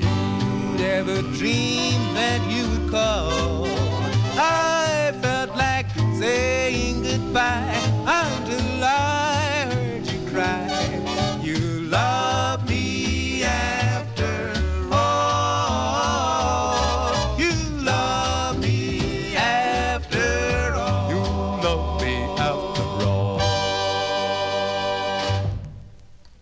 Tempo changes on that song there, as was often done with the early style sounds from the 1940s by a lot of the groups. They would go slow and then they'd change it and go fast. But there you go. That one there going out to Jim Lampley in Texas. That's the sound of the Four Nights there, October 1955 on the Capitol label. Clifford Holland, the lead on that one. After is the name of the tune. Let me mention here, because Bill Obe's request is tomorrow in the 1961 block on the VJ label, but Bill Obe will be my in-studio guest next Thursday afternoon here in the studio, spinning 78s.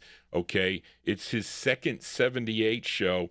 It's on May 21st, 2026, beginning at 1 p.m., 1 to 4 Eastern Standard Time, and he'll be spinning his 78 vinyl and semi-flex mix 78s. So those are the ones that don't break so easy. They're not the slate. Okay, so and listen, his last show was gangbusters, so he will be back here bringing more 78s from his collection and also Gordy Freeman's collection. So tune into that program next Thursday, May 21st, 2025. I have it up on my YouTube wall. You can click that. There's a button to say to get reminded when we go live here on the program.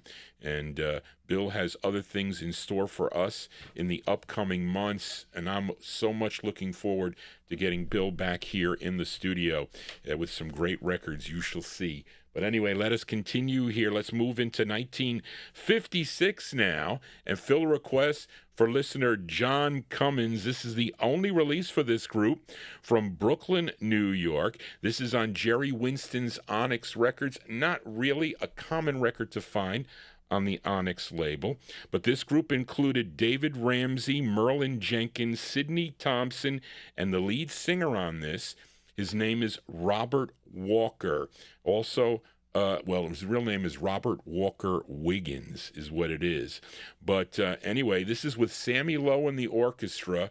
Okay, we're gonna go up tempo now, folks, from October 56. Great two-sided 45 by the Cordells. The Cordells, Chordells, on Onyx for John Cummins. It's called Here's a Heart for You. Here you go, John Cummins, for you, the Cordells.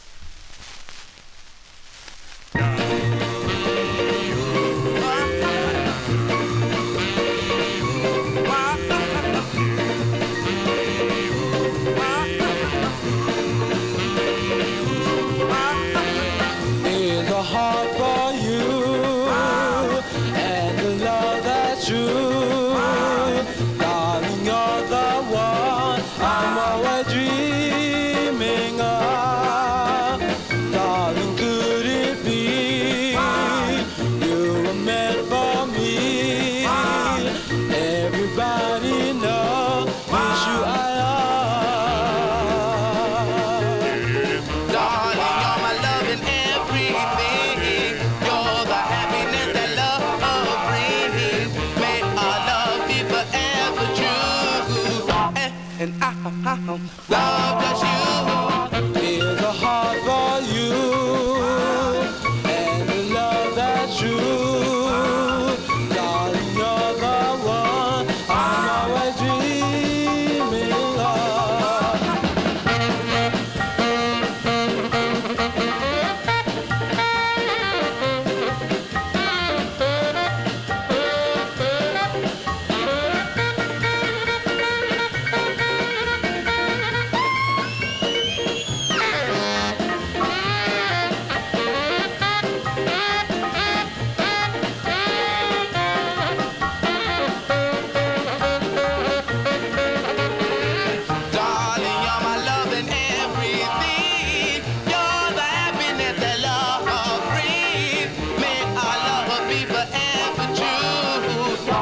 and baby I hug. Lord bless you. Here's a heart for you, and the love that's true. Darling, you're the one I'm always dreaming of.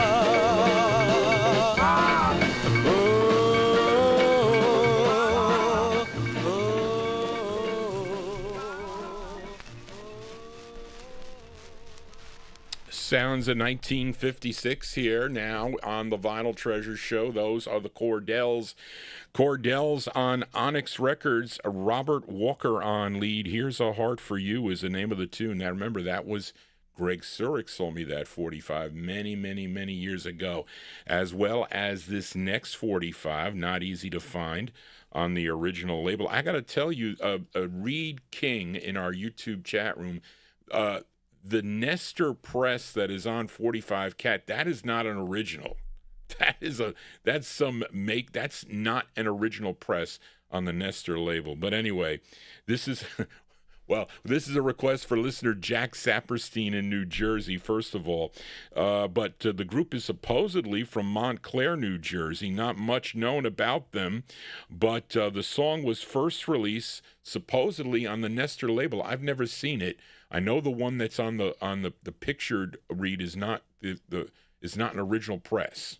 Okay, it doesn't look like that Treble Airs, which it probably should look something like that. That print is not right. But anyway, Nestor Records was out of Philadelphia too, by the way, and supposedly only on a 78. Suppose I got here only on a 78. That might be the reason. I don't know. Anthony, do you know? Possibly. John Ronayne maybe knows. I don't know. But it ended up somehow on Teenage Records, okay, and that's how I have it. It's a wonderful blues ballad. They call this a blues ballad, but I like this record from May 1956, going out to Jack Saperstein in New Jersey. Here are the Montereys on Teenage Records. It's called Someone Like You. Here you go, Jack, for you.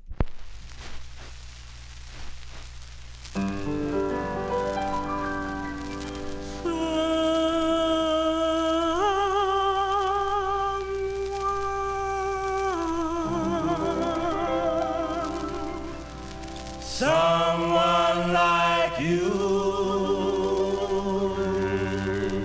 If there's someone, If there's someone more wonderful than you, more wonderful than you, more wonderful than you,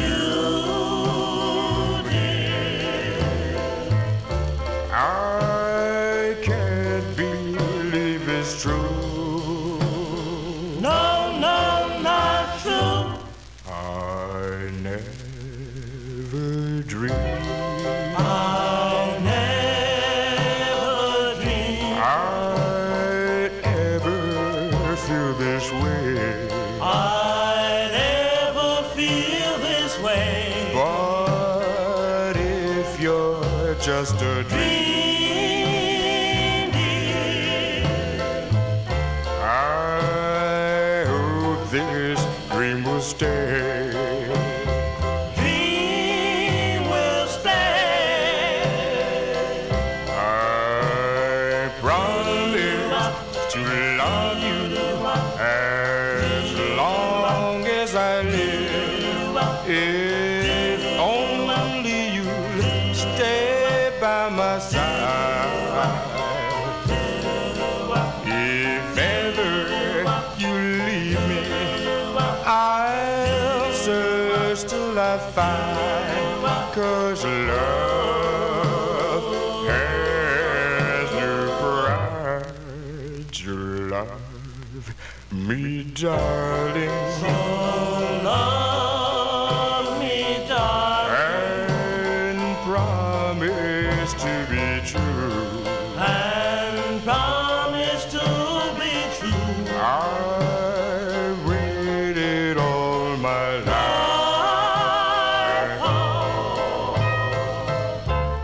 Someone, someone like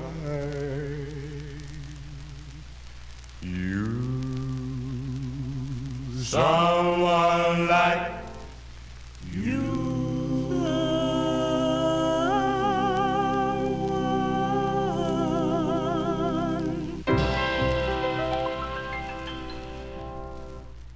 Okay, folks, there you go. That one there going out to a listener, Jack Saperstein in New Jersey. Great sound of the Monterey's. The Monterey's on the Teenage label at a New York City, May 1956 release. Someone Like You is the name of the tune. That's another. Greg Surk told me that one, too. Long time ago, many years ago. Let us continue here. We are in the 1956 block. Let's fill a request for Bill Sheriff in our YouTube chat room. This gal, she was crippled since birth, but it didn't stop her from having a successful singing career. And she won amateur night at the Apollo Theater back in 1951, where she was awarded a contract from Herman Lubinsky. He was the owner of Savoy Records. And after her 10 releases on Savoy, she would sign with RCA Records, and they put her on the Groove subsidiary. She had 5 releases on Groove Records. Bill requested her second. She is backed up on this by the 4 students, who I'm pretty sure are the Q's on this. And correct me if I'm wrong, Marvin Pod, but I think the Q's are backing her up. This one came out in April of 1956. Let's give a listen to Veretta Dillard.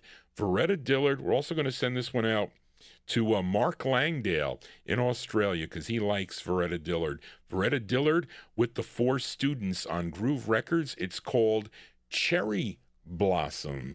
Here you go, Bill, for you. Open up your heart, darling, let me in. We should not be apart.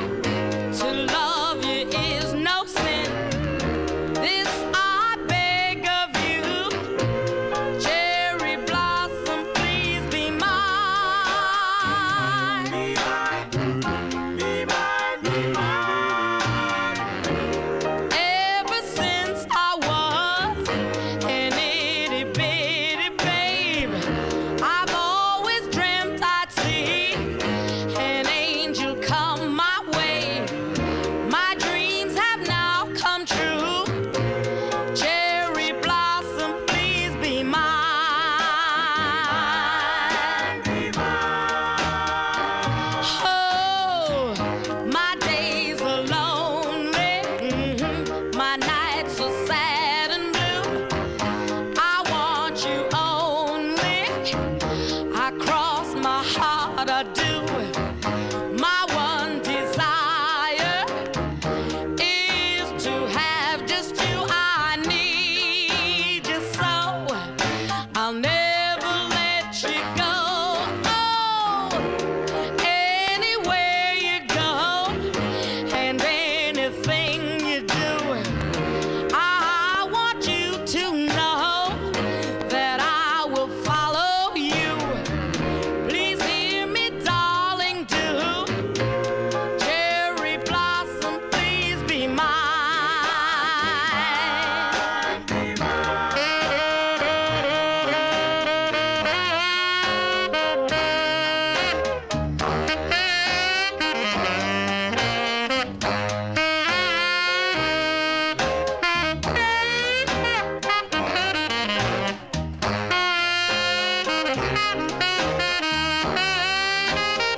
I need you so.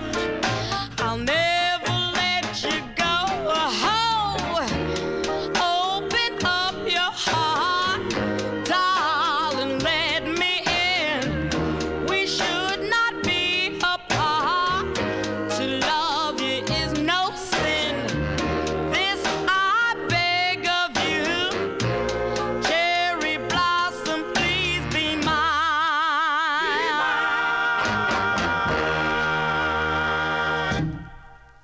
go. Veretta Dillard with the 4 students there on the Groove record label.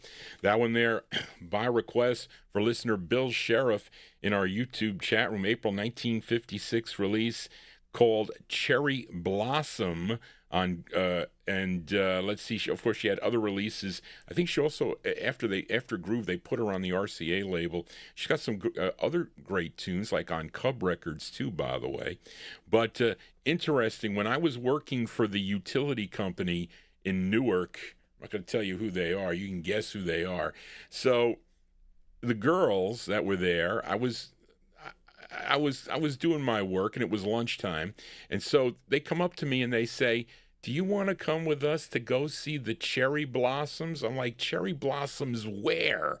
Where in New Jersey are you driving from downtown Newark to go see the cherry blossoms? And you got only an hour to go for. Does anybody know where the cherry blossoms are in around Newark? Anywhere around there?" I said, "No, I have no interest in going to look at the cherry blossoms." Anyway, but that's a girl thing to do. Anyway, I digress. Let us continue here. We are in the 1956 block. Let's fill a request now for listener Gordy Freeman in our YouTube chat room. You all know this great group out of Queens, New York.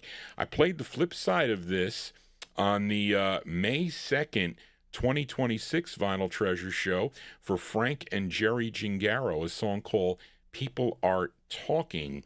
But Gordy requested the flip side here. This is on B. Caslin's Hull record label. This is their 3rd release on the Hull label, written by William Henry Miller and the lead singer of the group. His name is James Shepard, from May 1956. By request for Gordy Freeman in our YouTube chat room, here are the Heartbeats on the Hull label, and the song is called Your Way. Here you go, Gordy, for you, the Heartbeats. You always will remember. You'll never will forget the one that you love yet. Now that she's gone, she's gone. You love her. I know. With a broken heart, you'll go your way, and she'll go her way.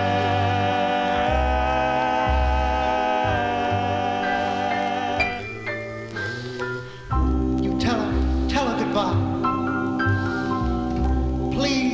Please don't cry. But in your eyes, yes, there are tears. You say, darling, how could you? Say you and I are through. After all, we've been together for years. You love her. I know. With a broken heart, you'll go your way, and she'll go her way.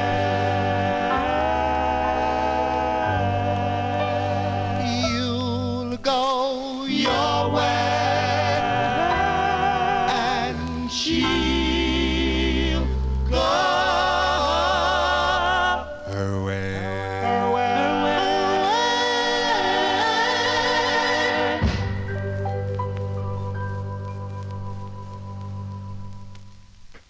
There you go, from May 1956, James Shepard and the Heartbeats on B. Caslin's Hull Records.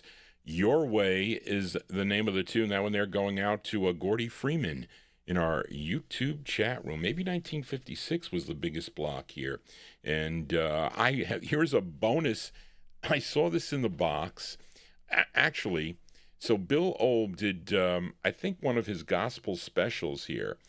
I think he played an unreleased version of this song, if I'm not mistaken. Okay, but I was like, and I think I showed you or maybe he played the record. I don't know, but I didn't know I had this record. Okay, and and again, I had it because it was in the Kreider book.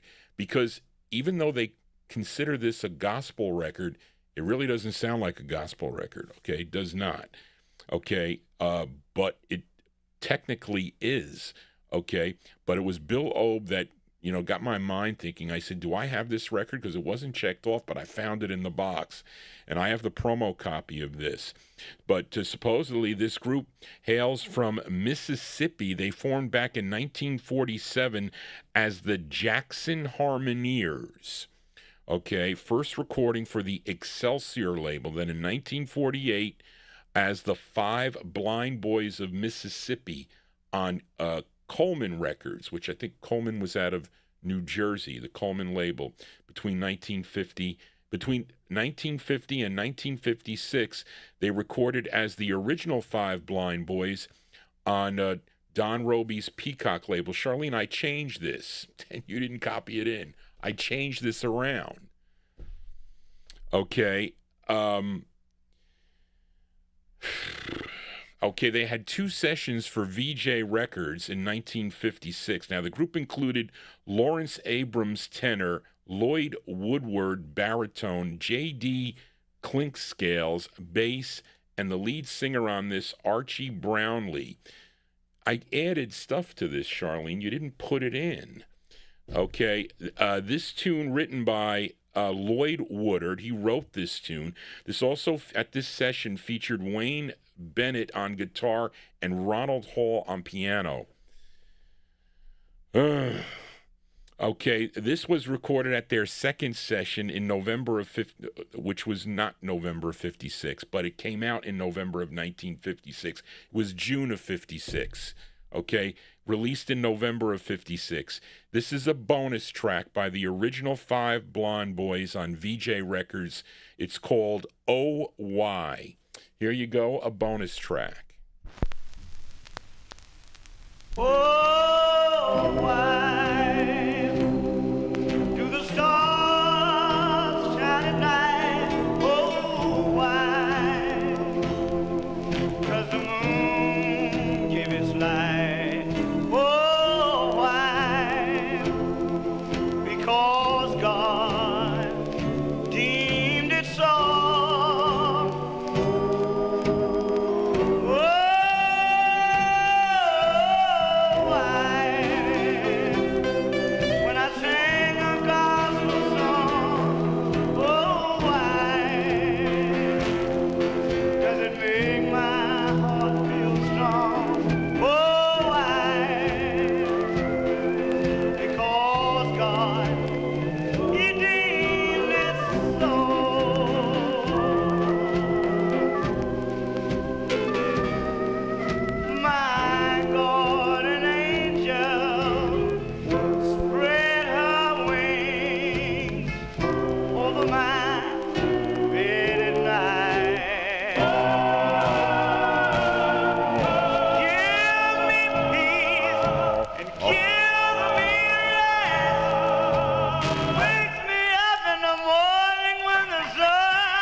Yeah, it's a bonus track here on the Vinyl Tree. You know, the copyright police are out on there, maybe because Johnny G's not a happy camper right now. But there you go. That's a bonus track there. Bill O turned me on to that 45. I will tell you, November 1956 release. That is Archie Brownlee on lead with the original 5 Blind Boys. That's in the Kreider book. Okay. And it's on Vivian Carter's VJ record label. And this isn't even the gospel number sequence. This is a 200 number, I think it is. OY is the name of the tune. I was going to get the Orchids OY to play on the King label. Anyway, different song, of course. Let us continue here. We are in 1956 here. This is a request for listener Mike Sape. He wants to send this one out to Joe Shacatano, also to Frank Gingaro, and also to Karen Efron. This group hails from Washington, D.C., and this was their 3rd release for the Mercury record label, and it features William Ross on lead from July 1956. Here are the Griffins. The Griffins on Mercury. It's called Why Must You Go? For Mike Sape, going out to Karen, Joe Shack, and Frank Gingaro. Here you go, the Griffins.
Okay, there you go. That one there going out, a request for Mike Sape, sending it out to, lost my place here, sending it out to Karen Efron, Joe Shacatano, and Frank Gingaro. Those are the Griffins. I played it on my black label Mercury because that's the better copy. I showed you the first press, which is on the maroon, but it's just an okay press on the maroon. July 1956. That is a William Ross on lead. It's called Why Must You Go is the name of the tune. Let us continue now. And how many baseball collectors out there? I got to show these 2 cards again because it relates to who collects baseball cards. And these are, you see this card? You know who that is? Steve in Arizona. You know who that is? You know who this is? Who is this? Who is this? See it? Lee May. Lee, who, you see that here? There you go. Anyway. It relates to the next song. I didn't get a chance to show it to you. I was typing away. But anyway, we're going to send this one out to Steve in Arizona. In our YouTube chat room. We featured last week this singer from Los Angeles, California. Of course, Arthur Lee May was the lead singer of the Crowns. But I think last week I played A Fool's Prayer on Dig for Steve, his second release on the Dig record label. This was his first release on the Dig label, and it's a song written by he wrote together with Johnny Otis, who's his orchestra is on this. This is from November of 1956. Of course, at the time, he was also playing for I don't know if he was with, it says on here, was he with the Milwaukee Braves at the time, or was he in the farm team? I don't know. I can't see this. There is no way I can see this without my cataracts here. So I got my cataracts done. But anyway, we're going to send it out to Steve in Arizona, November 56. Arthur Lee May and the Crowns. They're not mentioned on here, but they're backing them up. It's on Dig Records. It's called This Is the Night for Love. Here you go, Steve. For you, Arthur Lee May on Dig. This is a night for love. This is a night for love.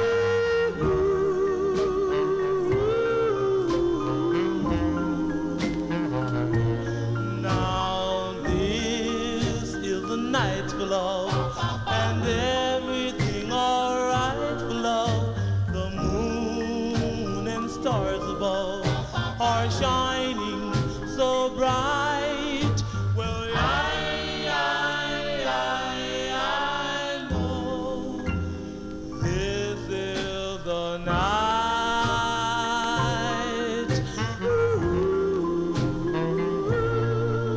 Now this is the night for love. I'll hold you in my arms. I'll give you all my love and all of my charms. Well, I know this is the night.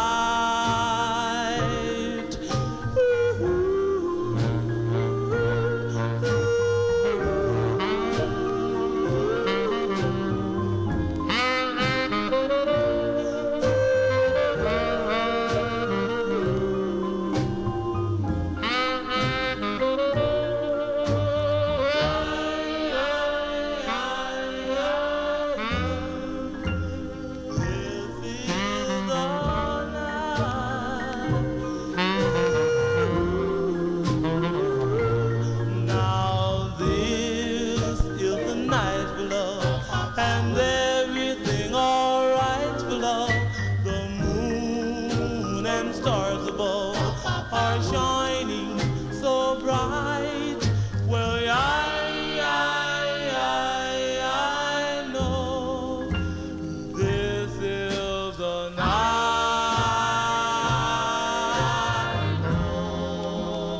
This is the night.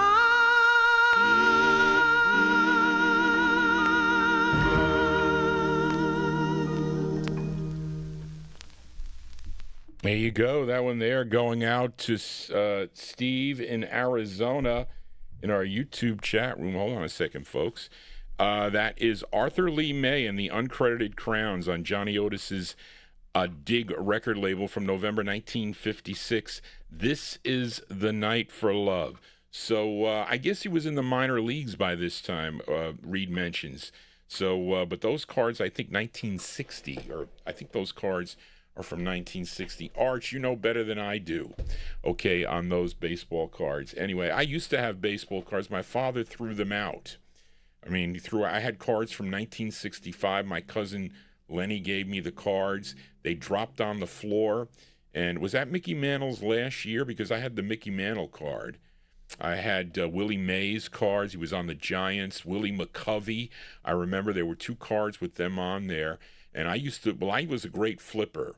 Okay, I could flip the baseball cards really well. I can get 200 down one way, but my friends would flip and they would lose out and they'd have to pay up.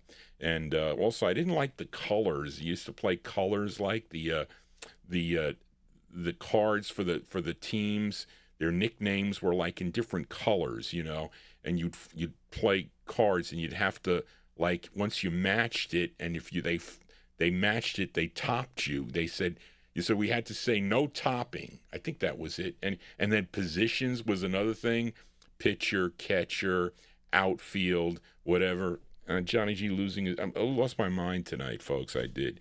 Anyway, let us continue here. Now, again, I had to ask Bill Obe about this record, and he verified. So how many of you listened to Alan Freed back in 1956? Well, this was a #1 record on Alan Freed's show. I don't know, by 56, was he still on Wins? I don't remember, because he might have gone over to a WABC where he was playing all ABC Paramount 45s at the time, possibly. But he played this record, and it was #1 on his survey for whatever week it was. I forget. So this was a big record for him. And remember, he played records that, even though they were paying him money to play, he said that, look, I only played records I liked. I wouldn't play a record I did not like. But evidently, Bill tells me that he played this singer, and this is a request for listener Ben Warfield, this singer from Winston-Salem, North Carolina, this record first released on the Colonial label, which was out of Chapel Hill, North Carolina, and it would get picked up by ABC Paramount Records, a song written by John D. Loudermilk, okay, and this singer was 19 years old when he recorded this, okay, and he had 16 releases on ABC Records. This was his first of 16 for ABC Paramount here. It has Joe Tanner on guitar and Henry Hellman on bass. And this charted #6 on the Billboard charts from August 1956. Here is George Hamilton IV. I'm featuring it on Colonial Records, which is the first press. And I never liked Baby Ruth. You like Baby Ruth candies? I don't like them. I mean, forget about the Rose, but I liked either Almond Joys or Mounds. That was my candy of choice. And Three Musketeers too, but not a Baby Ruth. But here's George Hamilton IV. It's called A Rose and a Baby Ruth from August 56 for Ben Warfield. Here you go, a #1 record on Alan Freed's program. Here you go.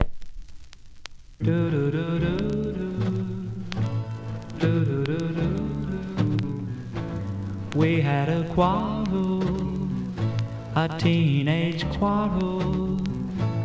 Now I'm as blue as I know how to be.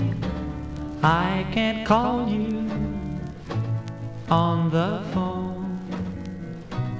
I can't even see you at your home. So I'm sending you this present just to prove that I'm telling the truth. Dear, I believe you won't laugh when you receive this rose and a baby Ruth.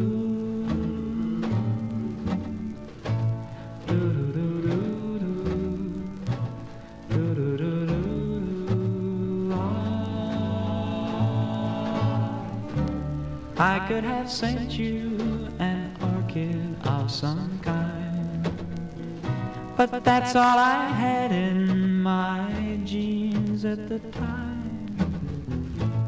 But when we grow up, someday I'll show up just to prove I was telling the truth.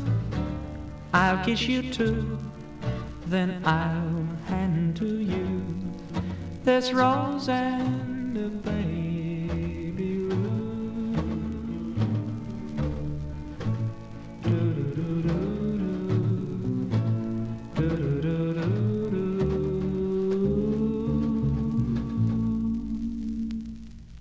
There you go. That one there going out to listener Ben Warfield. That's the sound of George Hamilton IV. George Hamilton IV, his first release, well, on the Colonial label. Actually, there might have been a record before that. But this originally came out on Colonial. I think he had a record before that on Colonial. But the first one on ABC Paramount Records from August 56 originally, I think it came out in October on ABC Paramount. A Rose and a Baby Ruth for Ben Warfield. I think he requested the flip side too, which I think I got airplay also, which is kind of a rockabilly record too. But anyway, there you go, Ben, for you. Let us continue. Let's move into 1957. Last week, I featured a request for Jean Manis, this great girl group from the Bronx, New York, Arlene Smith and the Chantels, their song called Maybe, their second of 12 on George Golner's End record label. And one of my listeners, unfortunately, passed away. If you remember, Jimmy Amato would always request the flip side of this 45, okay? And let's see, this features Jackie Landry and Sonia Goring on lead, and this is actually a cover tune. This song was first done on Goldner's Mark X Records in in October of 57 by Bob Lawrence. And then I guess he had the Chantels cover this. This is from December 57, a bonus track, the Chantels on End in memory of Jimmy Amato. We'll send it out. This is Come, My Little Baby, the Chantels. Here you go.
B-sides here on the Vinyl Treasure Show. There you go. Those are the Chantels. The Chantels, that's the B-side to Maybe, a song entitled Come My Little Baby from December 1957. That's on George Golner's End label. I showed you the true first press of that. That is the New York press, too. It doesn't have the single line. It has the two thin lines. The interesting thing about this, when Dick Clark got involved with this record, okay, even for the flip side here, because it's real gone music, okay? That's how you can tell. If you see January or Wildcat music on the record, that's when Dick Clark said, well, you know what? I'm gonna plug your record on American Bandstand, but you got to put my publishing on there. I won't play it. That's what he did. And they found out that's what he did to get these records. Well, I don't know, double dipping, I guess you can call it, but that was done a lot back in the 1950s. Anyway, we are in the 1957 block. Let's fill a request now for listener Joe Shacatano, as he requested the Flamingos. Now, when their contract expired with Checker Records sometime in March of 57, they would sign with Decca Records, they figured, you know what? We're going to go with Decca. We're going to make the big time when we go with Decca Records, but a major label. But because Nate Nelson was still under contract with Checker, they had a separate contract for which Decca did not know at the time. So Leonard Chess gave them a hard time, and as a result, Decca never promoted their songs. That was the unfortunate thing. Maybe that's the reason, because Decca probably would have gotten these records played this late, 1957. You would think they would, but unfortunately, that was the case. But anyway, they had 5 releases on the Decca record label, and this was their second. Now, let's see. At this time, the group lineup was Zeke Carey, Nate Nelson, Tommy Hunt was in the group, Terry Johnson, and Paul David Wilson. And this is their second of 5 that Joe requested. This is written by Jesse Stone, and it features Nate Nelson on lead with some help from Paul Wilson from October 57. Going out to Joe Shacatano, the Flamingos on Decca. It's called My Faith in You. Here you go, Joe, for you, the Flamingos.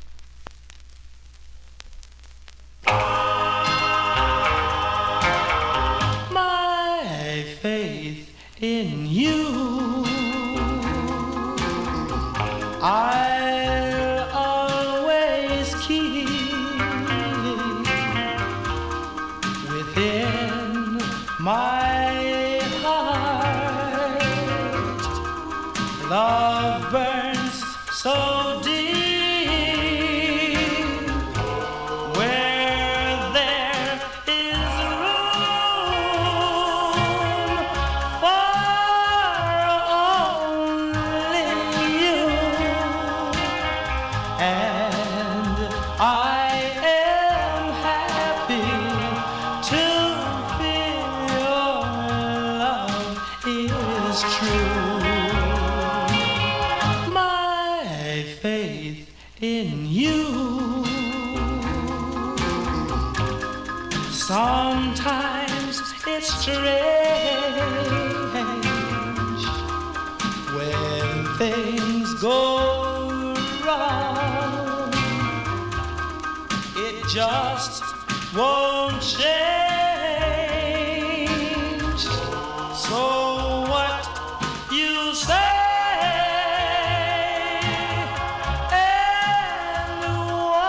you do tells me how surely my world depends on you.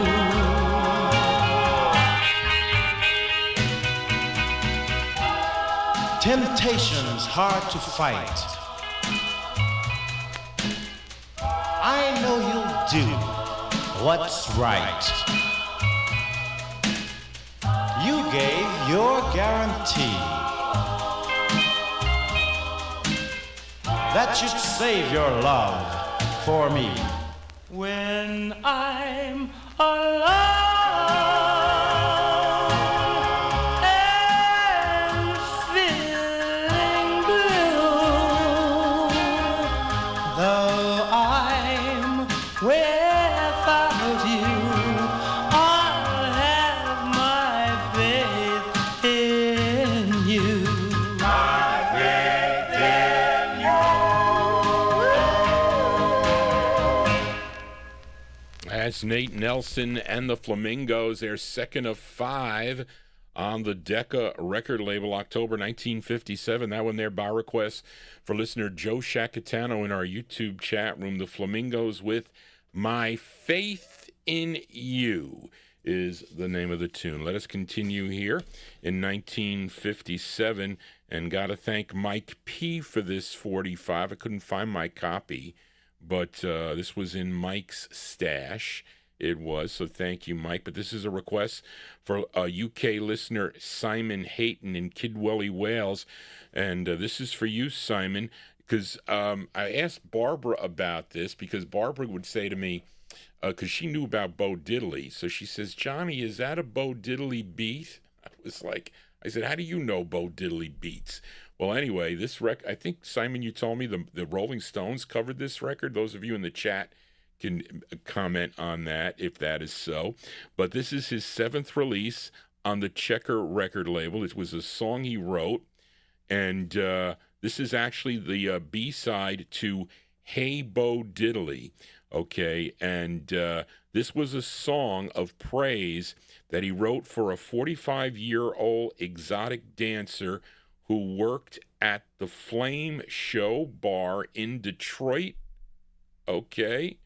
And the song became the template for Buddy Holly and the Crickets' Not Fade Away, and the Rolling Stones did this in 1965 on their debut UK LP.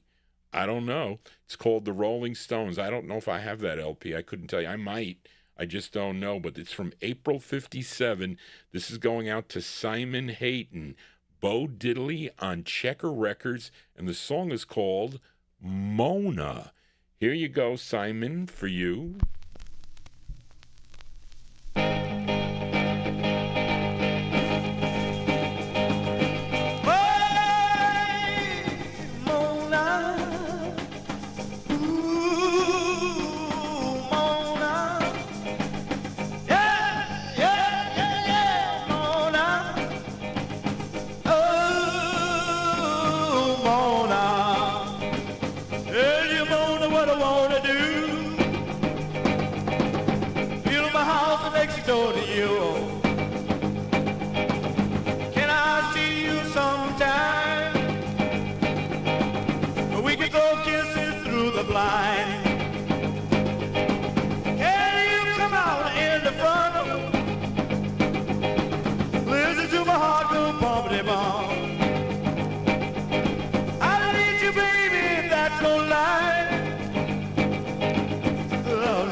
Surely die.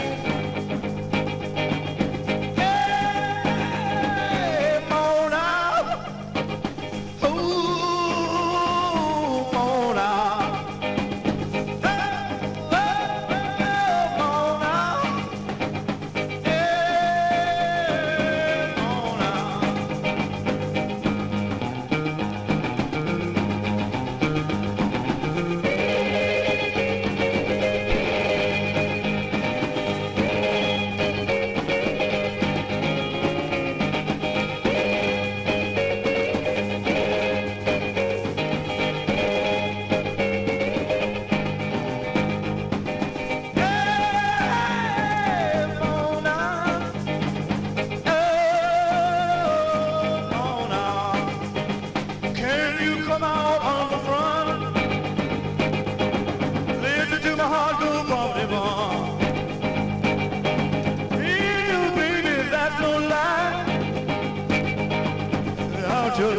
Surely die.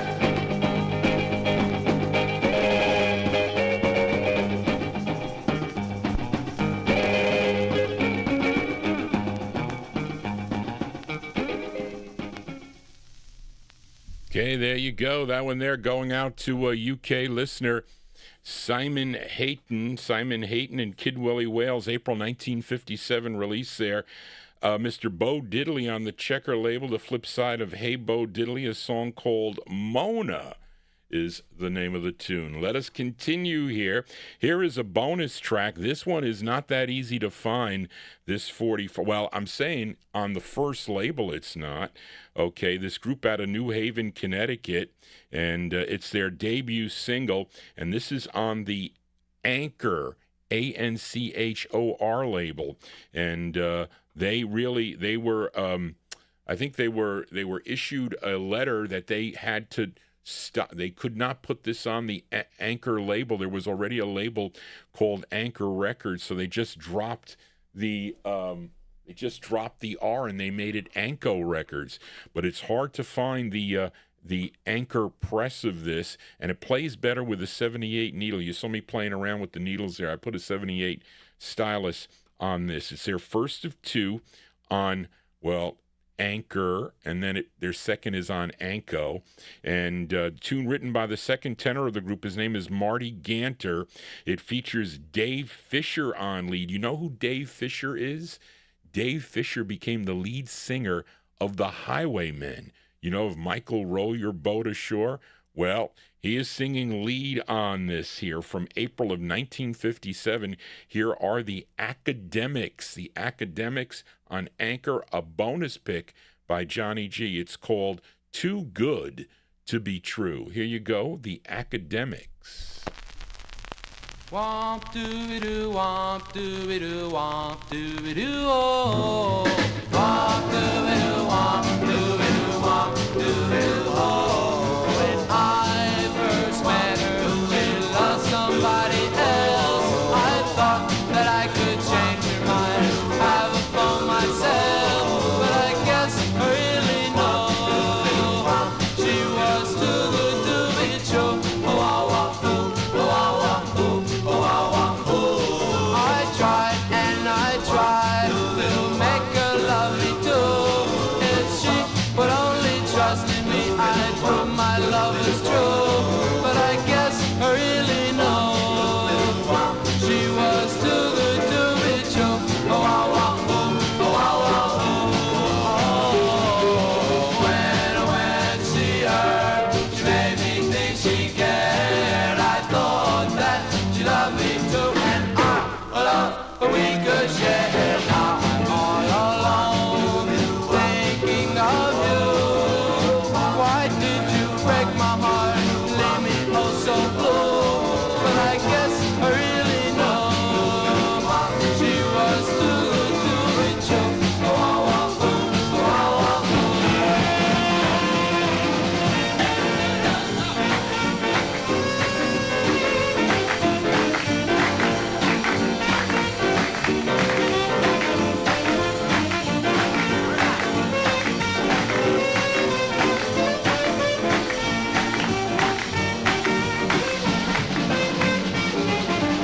when I went to see her, she made me think she cared. I thought that she loved me too, and I love we could share. Now I'm all alone, thinking of you. Why did you break my heart, leave me oh so blue? But I guess I really know she was too good to be true. Oh, ah, wah, ooh, oh, ah, wah, ooh, oh, ah, wah, ooh, oh, ah, wah, ooh, oh, ah, wah, ooh, oh, ah, wah, ooh. Okay, April 1957 release there by the Academics. The Academics, their debut single, at first pressed there on the Anchor label. I never saw that record until I saw it in Greg Surick's collection. So I said, I've never seen this. I got to get this record. Okay, Too Good to Be True from April 57. And that is Dave Fisher on there. Of course, he went folk in 1961 on United Artists Records with Michael Row the Boat Ashore, or Michael is the name of the tune, but there you go. But those are the Academics, a cool record, and their other record is good too, by the way. I cannot play Buddy Holly here on the program so much as I would want to, because my aunt did have Buddy Holly in her collection, but the unfortunate thing is Petty, okay? Norman, is that his name? Norman Petty? No way, Norva Jax or any of his songs that he is involved in, they actually forget about just blocking the show. They will give me a copyright strike on that. Okay, it's one thing for the copyright to come out and to tell me that I shouldn't be playing this, but then they let it go because I can't monetize the videos, which means I can't earn any money on the videos. I do when it's live, but not when it uploads to YouTube. But none of those records, I can't do it. And you know, when you saw some of the websites, you can talk to Brian Korn about this. They took down his website with all great records that he had on there, and he was selling a collection. They took his site down when he posted 3 rockabilly records. Was it Buddy Holly related or Norman Petty related? and they took his site down. They just took it away, and you couldn't get it back. That I can't risk. I know about that. Anyway, Johnny G babbling on here. Let's fill a request now for listener Amy King in our YouTube chat room. So Amy King thought this singer was a girl. No, Amy, he is actually a very well-known singer. He is, buddy. He is. Okay. He was originally from New Orleans, Louisiana. Okay. And he would relocate to Buffalo at age 3. Okay. And he would sign with Deluxe Records in 1957. And this was his debut single on the Deluxe label. And it's a song he wrote, and this charted number 12 on the R&B chart from June of 1957, going out to Amy King, Johnny G's chat manager in the YouTube chat, Donnie Elbert. Donnie Elbert on Deluxe. It's called What Can I Do? Here you go, Amy, for you, Donnie Elbert.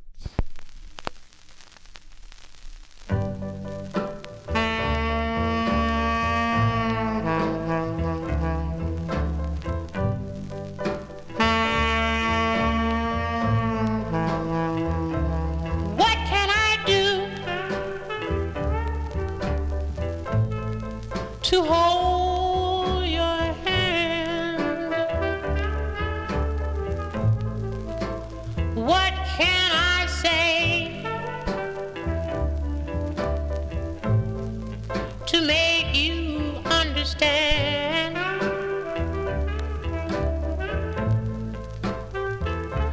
You're driving me mad.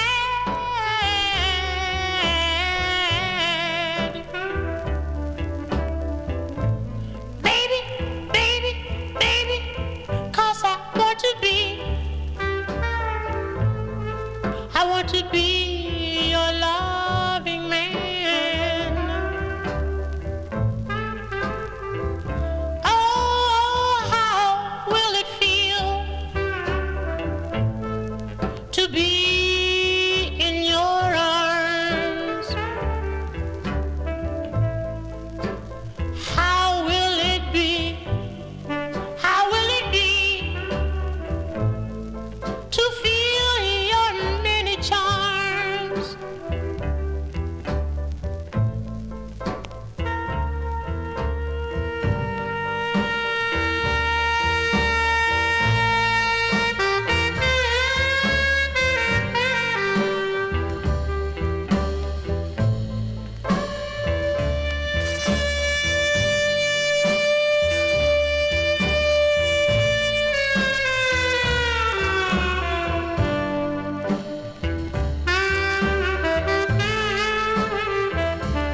What can I do to hold your hand? What can I say? What can I say to make you understand? Oh, what can I do, do? What can I do?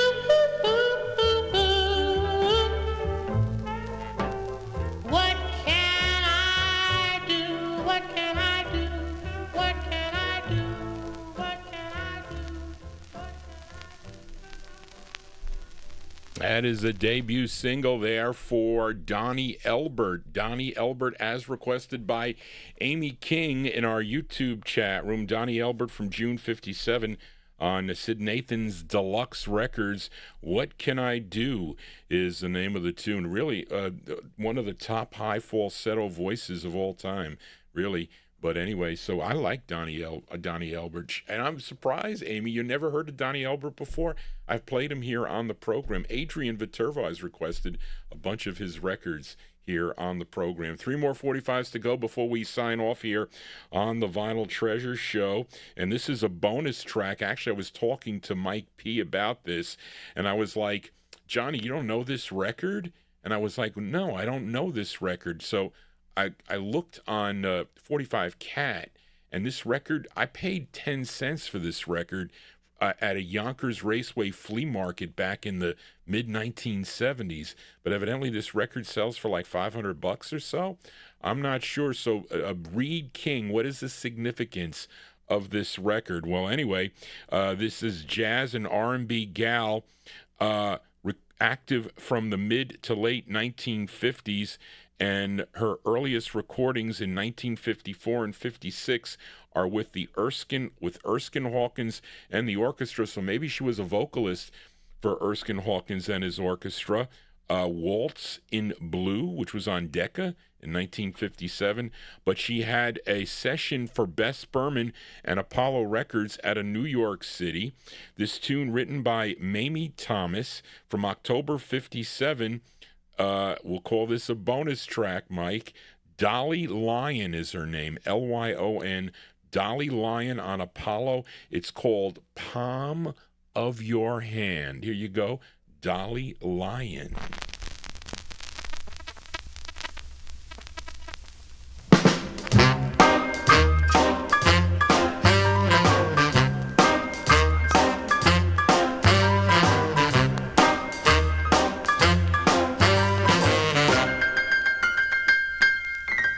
Now tell me how you got me.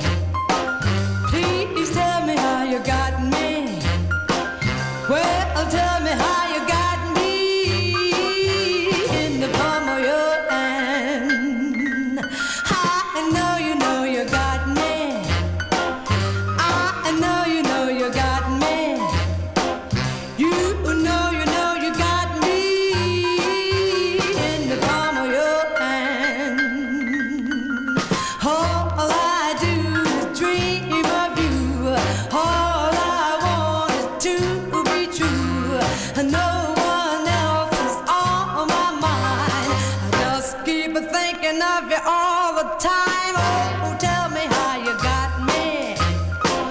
Please tell me how you got me. Well, tell me how you got me in the palm of your hand.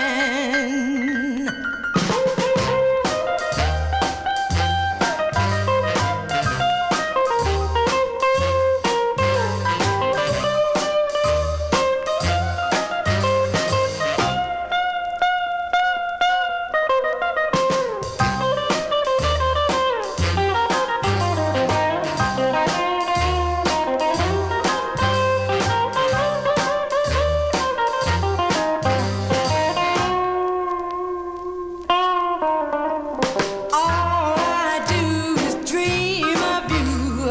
All I want is to be true. No one else is on my mind. I just keep thinking of you all the time. Oh, tell me how you got me.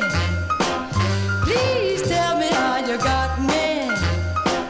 Well, tell me how you got me in the palm of your hand. In the palm of your hand. In the palm of your hand. In the palm of your hand. In the palm of your hand. In the palm of your hand. I mean, I would call that just, R&B, jazz R&B singer, I would call that. But, I would find these records every day of the week, as the students would say. But for 10 cents, you can't go wrong on Apollo Records. Are you kidding? That is a bonus track here, although we'll send it out to Mike P. in New Rochelle. Dolly Lyon. Dolly Lyon is her name, October 1957, on Bess Berman's Apollo record label. Palm of Your Hand is the name of the tune. Two more 45s to go. One last bonus record, and I like this record a lot as we go to Los Angeles, California, only because they're singing about me, okay? And this is on Dick Huggy Boy Hugs Caddy Records out of Los Angeles, California. This is a female lead with male backing. The group is called The Dots. This is their second of three on the Caddy label. It features Jeanette Baker on lead, and this is a song about This is a song about her boyfriend. It's not me, but it's about her boyfriend who was also a member of the group. His name was Melvin Broxton, but he also recorded as Johnny Flamingo. And I have records by Johnny Flamingo on this label, Caddy Records. From May of 1957, a bonus track by the Dots, D-O-T-S. The song is called Johnny G's Name. It's called Johnny. Here you go, the Dots on Caddy.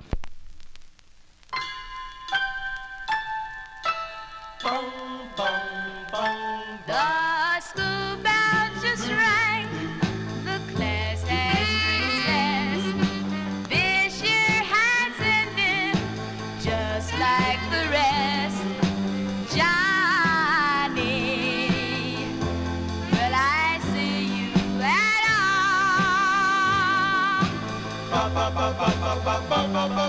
The time went so fast when we were in class, and now vacation is here, and you won't be near.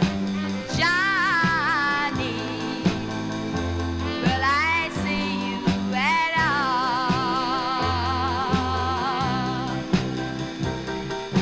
Johnny was no star at football.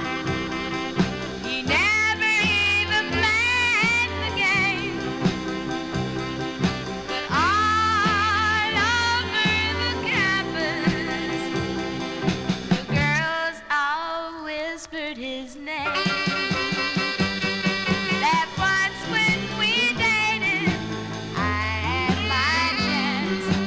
We could have started a summer romance. Johnny, will I see you at all?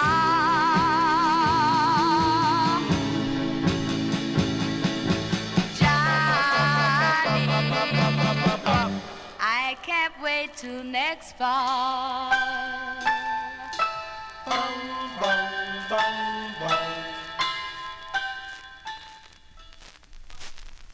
Okay, bonus tracks here on the Vinyl Treasure Show. There you go.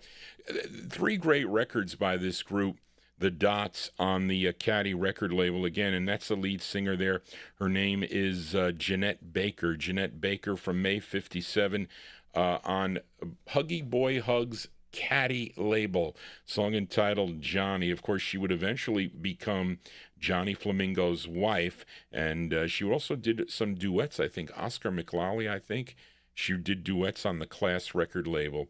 But anyway, that's going to do it for Johnny G and the Vinyl Treasure Show. I want to thank you for joining Johnny G on this Saturday evening. This is like part 1 of the show. I'll be back tomorrow evening beginning at 9 p.m. We'll pick up from the year 1958, and we'll go into the early 1960s. We'll continue with the show, but I want to thank everybody for tuning into the program this evening. If you do want to make a request on a future Vinyl Treasure show, you can email me at vinyltreasures@aol.com. Very important that you subscribe to Johnny G's YouTube page. The Copyright Police were out in full force tonight at the end of the program here. I don't know, I forget what, I think they came out with the Heartbeats record originally. So I don't know why that is, because some nights they're not out at all, especially on this show.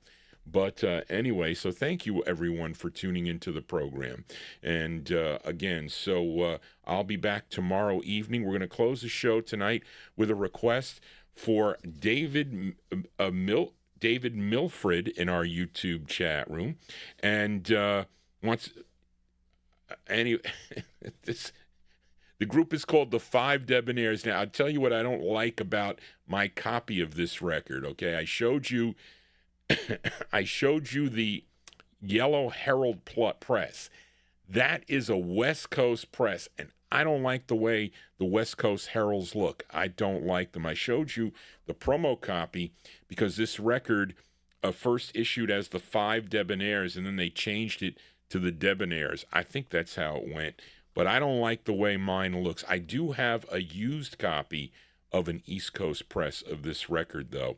Normally, we're playing the flip side of this, okay, which is a great record, okay, called Darling, okay, which I first heard on the Time Capsule show, by the way.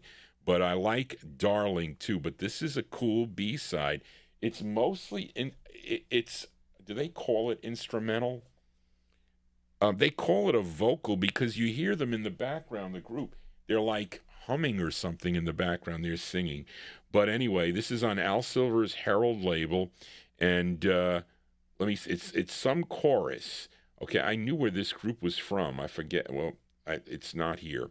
Anyway, from November of 57, going out to David Milford in our YouTube chat room. Here are the 5 debonaires on Herald. It's called Whispering Blues. That's going to do it for tonight, folks. Thank you all for being here. Hope to see you tomorrow evening right here at 9 p.m. only on YouTube for part 2 of the Vinyl Treasure Show. If not, I'll see you Wednesday night for the Soul Show. Just want to say, everybody, so long. Here you go, David, for you, the 5 debonaires with Whispering Blues.